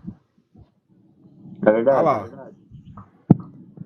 Entendeu? As obras de misericórdia, né? É um caminho de salvação, né? Como é que é do livro que vocês estão falando aqui? Eu passei rapidinho, gente. Eu não sei se pode mostrar livro em live e tal, mas é uma recomendação minha, né? Por causa que isso é um produto de um mestrado dele, né? É muito bom. O Inácio Martins, Frei Inácio Martins, ele escreveu isso. E é uma coisa muito bonita, sabe? Isso tem que ser uma virtude na vida do cristão, né? As obras de misericórdia. São 7 obras de misericórdia corporais e 7 espirituais. A gente pode fazer depois uma live só a respeito disso, que é um tema excelente. E as pessoas confundem isso com teologia da libertação, tá? Doutrina social da igreja não é teologia da libertação. Vocês têm que entender isso aí. Todo um católico precisa entender isso para não cair no conto do vigário. Próxima pergunta, Frisk. Qual o seu santo de devoção? Olha, eu julgo. Sabe que eu não sei se eu verdadeiramente tenho, mas geralmente os que eu sou mais apegados em si são, por exemplo, o próprio Santo Tomás de Aquino, né? Eu gosto muito dele. Talvez seja clichê, mas eu gosto muito, né? E tenho uma grande devoção por ele, né? Mas também, eu acho que, acima de tudo, eu acho que são homens como, por exemplo, São Bonifácio, né? Conversor da Germânia. Então, São Ansgar, tem o Santo Amando, sabe? O Wilhelmfried, São Wilhelmfried, sabe? Porque é um negócio que eu digo. Eu gosto muito de estudar, e o que eu estudo bastante é a história germânica, né? Das civilizações, das culturas germânicas. E eu tenho contato frequentemente leio bastante, as vidas dos santos que converteram os povos germânicos, né, para a igreja. Lá no início da Idade Média, coisa do tipo. Talvez é porque eu leio muito aquilo, eu sou mais chegado àquilo ali. São Bonifácio foi quem destruiu o Carvalho de Thor, não é? O Carvalho de Thor, exato. E eu sou tão, sabe, eu sou muito apegado neles porque eu conheço a história. Eu sei, na vida deles, o que eles passaram para converter aquele povo. Não é brincadeira. Não é brincadeira. Foi um negócio barra pesada, de tipo, ser escravo 2, 3 vezes, ser liberto e voltar, daí você constrói durante décadas uma paróquia, uma igreja, de repente vem os germânicos, os vikings germânicos e queima tudo, destrói tudo, você tem que reconstruir do zero, daí você reconstrói, eles vêm e queima de novo, sabe? E por aí vai. E daí você fica naufragado no mar, igual São Paulo, por exemplo, ficou, né? E, nossa, daí você é escravo de novo. Nossa, é um negócio, daí você morre martirizado, você tem os heroísmos, né? Como você bem citou a questão do Carvalho Thor, né? Então, realmente, eu sou muito linkado com esses conversores dos povos germânicos, propriamente ditos, né? Excelente, cara. O Cleomir perguntou, né? Para um Protex, Jesus encarnado só era Deus quando expulsava demônio? Não, não, Jesus é Deus desde sempre, né? Não dá para... Inclusive, aí, é crença gnóstica. Leia lá o livro de Santo de Leão, contra as heresias que você vão perceber.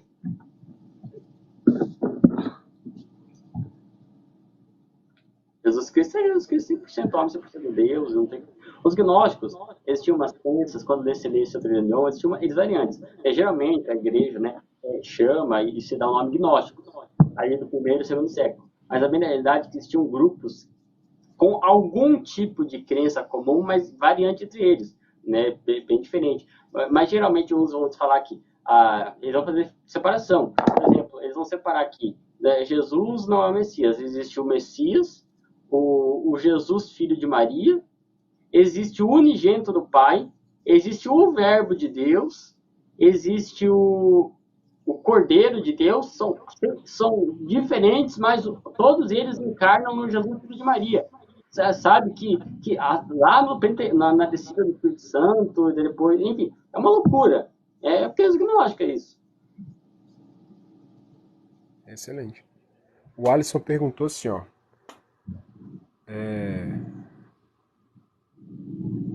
Cara, o que acha dos bispos católicos afiliados à maçonaria? Se você não quiser, precisa responder, viu, velho? Tá mexendo com o magistério aqui. O que acha de bispos católicos afiliados com a maçonaria?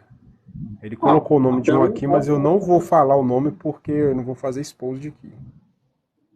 Não, estão automaticamente excomungados da igreja, não tem o que fazer. A maçonaria, a igreja já repetidas vezes condenou a maçonaria. Não pode ser católico e católico. E das duas, umas. Ou a pessoa é completamente ignorante em relação à história da maçonaria, o que de fato é a maçonaria, né? Ou ela não tem amor pela fé católica, ou ela só vai estar ali católica de IBGE. Porque, só isso da história, ninguém perseguiu a igreja ao longo de séculos mais do que a maçonaria. A maçonaria com o Estado liberal secular moderno. Sabe? É um negócio totalmente insano a perseguição e a matança que eles viram com os católicos. É só ler as encíclicas dos papas da época que combateram a maçonaria. Sabe? O próprio Papa Leão XIII, Pio XII, aliás, Pio X, Pio XI, né? Um pouco antes ainda, né, do Papa... Qual Papa que era? Não vou recordar agora. Mas todos eles, né, repetidamente já condenaram a maçonaria e explanam como ela perseguiu a Igreja Católica. Desde a Revolução Francesa, onde milhões de católicos são mortos, tem a Revolução Liberal do Portugal, acabaram com a igreja, né, a França que tinha apostado, né, na própria Espanha, junto com os comunistas, né, a unificação da Itália, as repúblicas aqui da América Latina, anticlericais, o anticlericalismo que é criado pela maçonaria, né? A própria questão da perseguição que eles fizeram aqui no Brasil mesmo em relação ao Império, né? O Império do Brasil em relação à Igreja Católica. Todos os lugares do mundo, sempre quem mais perseguiu, mais que o protestantismo, inclusive, quem mais perseguiu a Igreja ao longo do século foi a maçonaria. E é impossível um católico ser maçom, não tem como. Eu até diria que isso deve ser alguma informação, deve ser fake. O cara chegar a ser bispo e ser maçom, cara, sei lá. Não tem como. Não sei. Eu acho que é igual o cara falar que o Papa Francisco é comunista, cara. Não faz sentido isso. Na raiz, cara, tá errado. Né? Ele é católico. Mas ele já condenou o comunismo, já falou que é falso, uma doutrina falsa. Ele não acredita porque é falsa. Sabe, não tem como. Não tem como, não. Enfim. Vamos lá. O outro perguntou aqui, ó. Antioquia, católico. O que você acha da igreja ortodoxa? Devem se submeter a Roma? Sim, claro. Mas, é o que a Igreja Ortodoxa sempre reconheceu ao longo do século. Inclusive, pesquisem aí, pessoal, Concílio de Florença. Concílio de Florença do século XV. A Igreja Ortodoxa reconheceu a supremacia do Bispo de Roma, reconheceu o purgatório, né? Reconheceu a questão do pecado original, a filioque, a questão da filioque, reconheceu tudo isso daí. A Igreja Ortodoxa toda reconheceu, inclusive o imperador bizantino, na época, que era o João VIII, né? O imperador João VIII, né? E, enfim, não tem o que falar. Sabe, tipo, já reconheceram, é óbvio, depois eles rejeitaram, de novo. Mas ao longo do século sempre reconheceram. Vocês querem ver ao longo dos séculos? Procurei Fórmula de Hormisdas, reconhecido por Marcelo Bispo de Roma, sabe? Lê o Codex Iuris Civilis do Justiniano, o que ele fala da Igreja de Roma, sabe? Vê os concílios dizendo explicitamente que São Pedro a pedra, por exemplo, de Calcedônia, o de Éfeso, né? O de Niceia II, segundo concílio de Niceia, sabe? Aí eu fico o dia inteiro citando fatos que demonstram que a Igreja Ortodoxa o século sempre reconheceu a autoridade e a supremacia de Roma, sabe? Então, mas procura aí, Fórmula de Hormisdas e Concílio Ecumênico de Florença. Excelente. A última que tá aqui, a última não, peraí, tem mais algumas ali. O perfil chama Machonaria. Você toparia fazer uma live com o Matheus Tibúrcio? Eu conheço o Matheus, conhece? Eu conheço, claro, o Matheus Tibúrcio, eu gosto dele, é um cara muito inteligente. Eu gosto dele. Bacana, eu conheci ele falando sobre gnosticismo e contra a maçonaria. É verdade, né? É verdade. O Matheus Tibúrcio é um cara que eu gosto bastante dele. Eu achei ele engraçado o jeito dele, né? Mas ele acho que é um grande católico, né? Eu gosto bastante dele. Eu só não apoio muito o Bolsonaro, às vezes, né? Porque tem uma galera que é o Neocon aí, né? Que tá ainda muito envolvido em política, né, cara? Eu saí total, viu, velho? Eu era bolsonarista, só que hoje eu não sou nada, velho. Sou nada, graças a Deus. Olha, eu falo pra você. Eu apoiei o Bolsonaro quando ninguém conhecia o cara. Eu fiz campanha até lá em 2018, quando ele se elegeu. Nossa Senhora, Jesus Cristo. Só que quando cada vez eu me tornando mais católico, eu vi que as coisas que ele defende não tem como. Heresia. Não tem como. Primeiro, liberalismo. Heresia condenada pela igreja. Não tem como. Estado laico. Heresia condenada pela igreja. Né? Sionismo. Heresia condenada pelo Papa Pio X. Né? Laqueadora para pobre. Eu não vou falar porque vai ser polêmico, mas enfim, muitas e muitas coisas aqui, né? Que eu fico até amanhã falando. Não tem como. Sabe, esse pessoal. Por isso que eu falei que eu afastei, por exemplo, hoje eu discordo do Lavo de Carvalho, por exemplo, pessoas que, por exemplo, que querem acabar, inclusive, com a CLT, com os direitos trabalhistas. Falando que, por exemplo, a CLT, a criação inspirada da Carta de Lavoro, está completamente perdido. A CLT foi inspirada na encíclica Rerum Novarum do Papa Leão XIII, da doutrina social da Igreja. Essa é a base para a CLT. Procure a encíclica Rerum Novarum do Papa Leão XIII. Procura DSI, doutrina social da Igreja. A Igreja reconhece e dá o direito às pessoas de ter direitos trabalhistas. Esse pessoal, eles querem acabar com tudo isso daí. Não sou católico, não tem como. É o liberalismo, sabe? Né, cara? Liberalismo, a heresia condenada. Historicamente, a maçonaria, junto com o liberalismo, são as que perseguiram a igreja ao longo do século. Não tem o que falar, sabe? Não tem como católico ser liberal. Nem o sentido. Aqui, ó, pergunta do Newton. O que sentiu que mais mudou no comportamento do dia a dia na sua vida quando você virou católico? Eu acho que transformou todos, sabe, a forma que eu enxergava a vida, né? Às vezes, como eu tratava as pessoas, como eu trato as pessoas, sabe, me colocando no lugar da outra pessoa, né?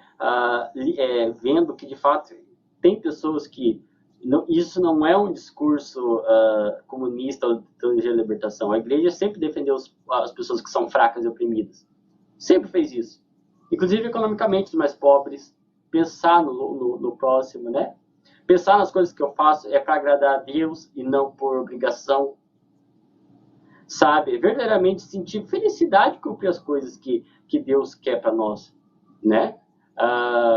E coloca para nossa vida, né? E realmente eu acho que, quando me tornei católico, verdadeiramente eu me senti feliz de verdade. Feliz de verdade. Agora, eu vejo, quando eu olho, por exemplo, para um local que eu paro para pensar na vida, eu vejo, por exemplo, a própria natureza, você olha como Deus é perfeito, porque deu tudo isso, sabe? E eu contemplo Deus a partir disso, né?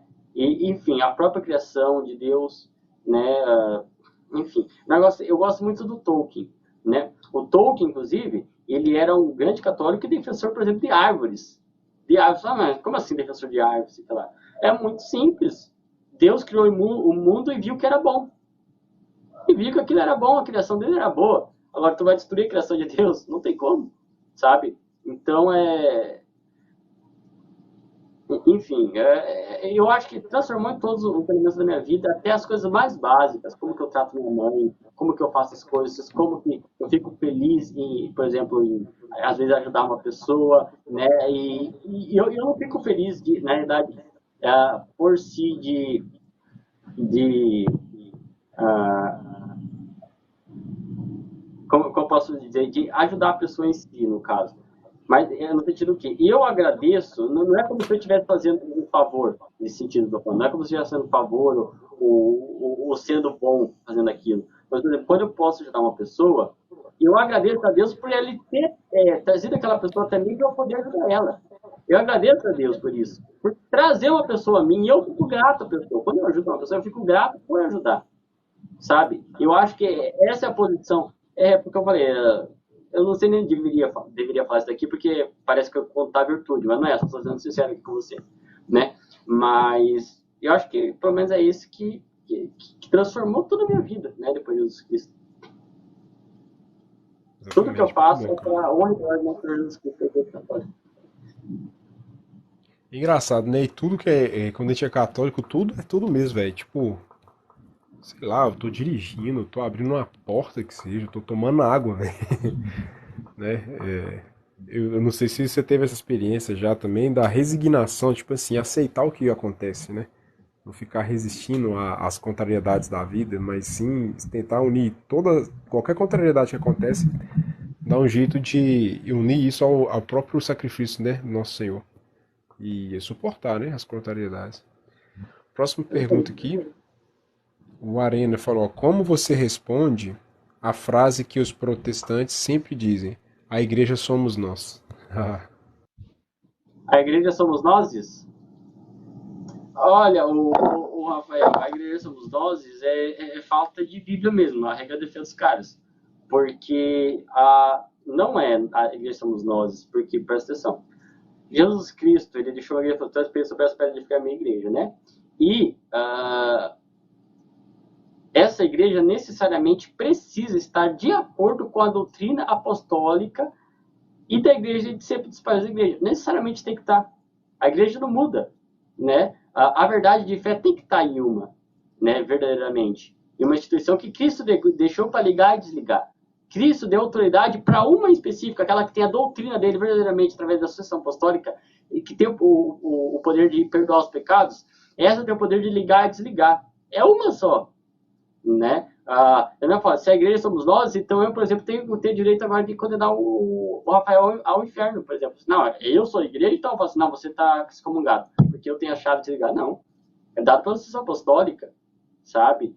Então, a igreja não somos nós, a igreja verdadeiramente é o corpo místico de Jesus Cristo, e esse corpo místico de Jesus Cristo tem uma doutrina verdadeira e que não muda, é imutável. E fundada na figura de São Pedro. Tem mais duas perguntas aqui, pessoal. Se tiver mais alguma pergunta, manda aqui no chat, mas a que a gente já anotou aqui já encerrou, tá? Mais duas, ó. O Thomas perguntou: quantos dons existem e quais são reconhecidos pela igreja? Eu acho que ele está falando dos dons do Espírito. Dons? Os dons do Espírito? Os 7 dons. 7 dons do Espírito? Isso? Deixa eu fazer que eu peguei a colinha aqui, ó. Você Não, sabe não, falar? eu lembro de cabeça agora os sete dons. Mas é só ir lá, não, tá em. Acho que é, na verdade, primeira carta dos Coríntios, né? Ou a segunda, enfim. Tá lá, só não lembro de cabeça agora, pessoal. É só dar uma olhadinha. Ô, Tommy, são 7 dons, tá? Sabedoria, entendimento, conselho, fortaleza, ciência, piedade e temor de Deus. Isso. Os 9 que você está se referindo aí são os frutos do Espírito, né? E são 12. Olha, o Wilson colocou. 7 dons, ok? Ah, Os dons eles são infundidos, né? Quando a pessoa recebe o sacramento da crisma, tá? Na confirmação. E esses dons você só recebe com o sacramento, ok? Com o sacramento da crisma. Próxima pergunta aqui, ó. perfeito. O Marcelo perguntou, ó. Essa aqui é interessante, essa aqui envolve história, ó. E a última pergunta que foi anotada aqui. O católico é um cidadão sem pátria, uma vez que pertencemos a uma monarquia. Esse sentimento mudou em você? Eu não entendi muito a minha pergunta. Ele está No afirmando caso, que o católico não tem pátria porque nós pertencemos a uma monarquia, né? não, a gente tem outra pátria, no caso. É o que diz o Evangelho. Nós somos exilados aqui, né? Nós pertencemos à pátria celestial. No caso, nós somos peregrinos, não somos dessa terra, né? Sim, isso é verdade, de fato. Mas o fato é que nós temos o dever de transformar, mudar o mundo aqui na Terra, né? Tentar aproximar aqui, o que está aqui na Terra da verdade, né, do reino de Deus. É o que Santo Agostinho falava. A cidade de Deus, cidade dos homens, tem um livro, né? Santo Agostinho vai falar que nós devemos, né, tentar aproximar, né, o nosso reino aqui da Terra caído, né, ao reino da nossa pátria celeste. Ter esse esforço, porque faz parte do cristão fazer esse esforço de transformação do mundo.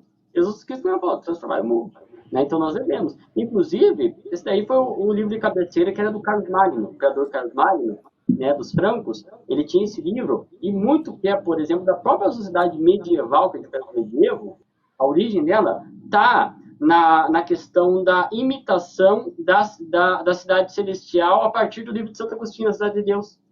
É maravilhoso, maravilhoso essa história aí. Eu gosto muito.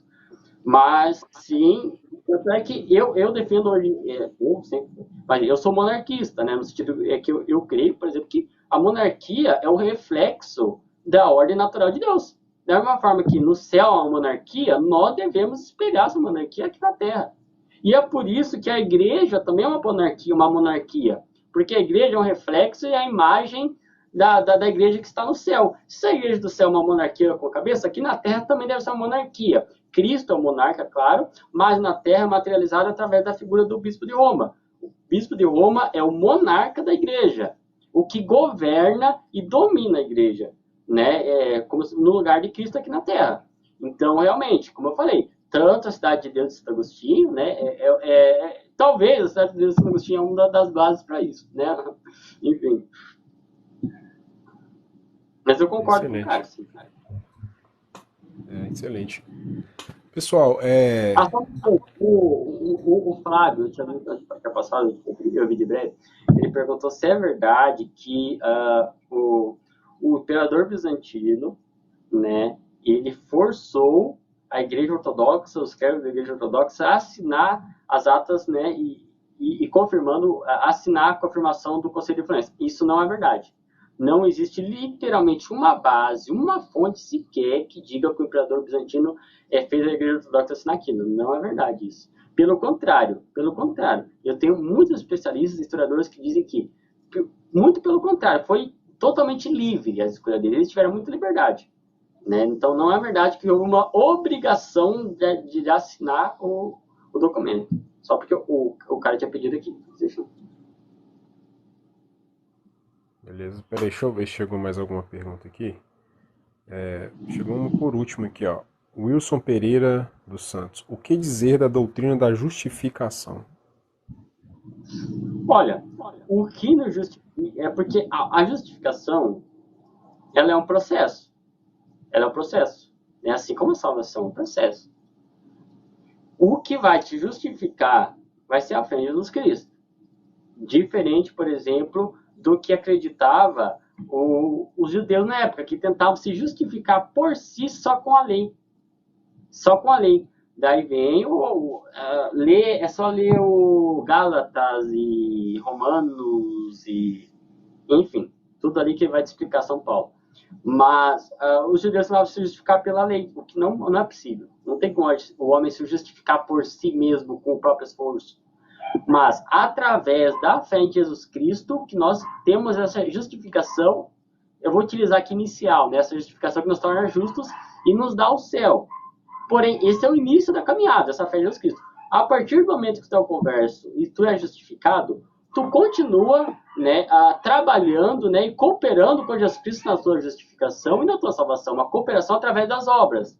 Porque senão essa fé inicialmente que se tinha se torna morta. É o que diz São Tiago na epístola dele. A fé sem obras é morta. Ou seja, as obras, ele falou assim, as obras completam e complementam a fé que tu tinha já. Ou seja, é um conjunto. Ou seja, a conversão e a fé é o início, e a caminhada, através do teu livre-arbítrio, na tua caminhada, tu faz obras, né, e coopera com Deus para completar essa tua fé. Essa é a doutrina da justificação católica expressa no Concílio de Trento. Perfeito, irmão. Ó, chegou mais uma pergunta, então vai ser a última. O perfil aqui, Real Madrid. Ele está perguntando qual a sua opinião sobre Umbanda, Candomblé.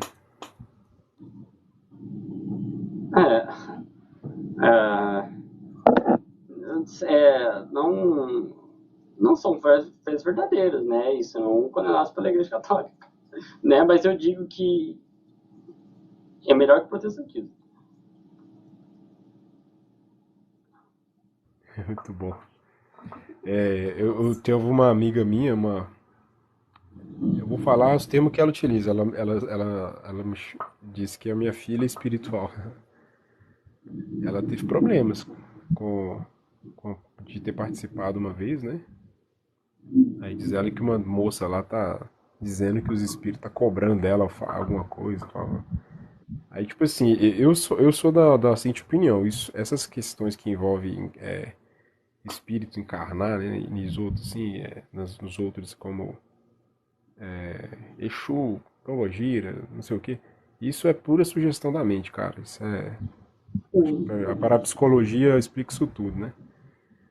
Não sei, apesar de eu acho que a casa. Grande parte eu acho que é isso, mas eu não desqualifico a questão de também há influências de um ou outro, talvez seja também uma sobrenatural. Mas só uma coisa, pessoal, eu tava brincando, né? Eu falei, melhor protestantismo foi uma brincadeira, tá bom? Foi uma brincadeira. Exatamente. Então, assim, a gente tem que medir muitas palavras hoje, né? A gente falou sobre a questão do indiferentismo religioso, né? E, infelizmente, por nós vivemos, né, em um mundo moderno, o indiferentismo religioso, ele é lícito, né, para todos, menos para o católico. Ok?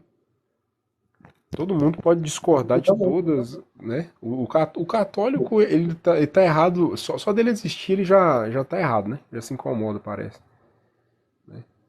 Então, cara, a gente tem que tomar muito cuidado sobre isso, né? Eu vi que teve uma live que foi discutido sobre isso, né? Gente, não há possibilidade e nem como uma forma lícita de indiferentismo religioso, ok?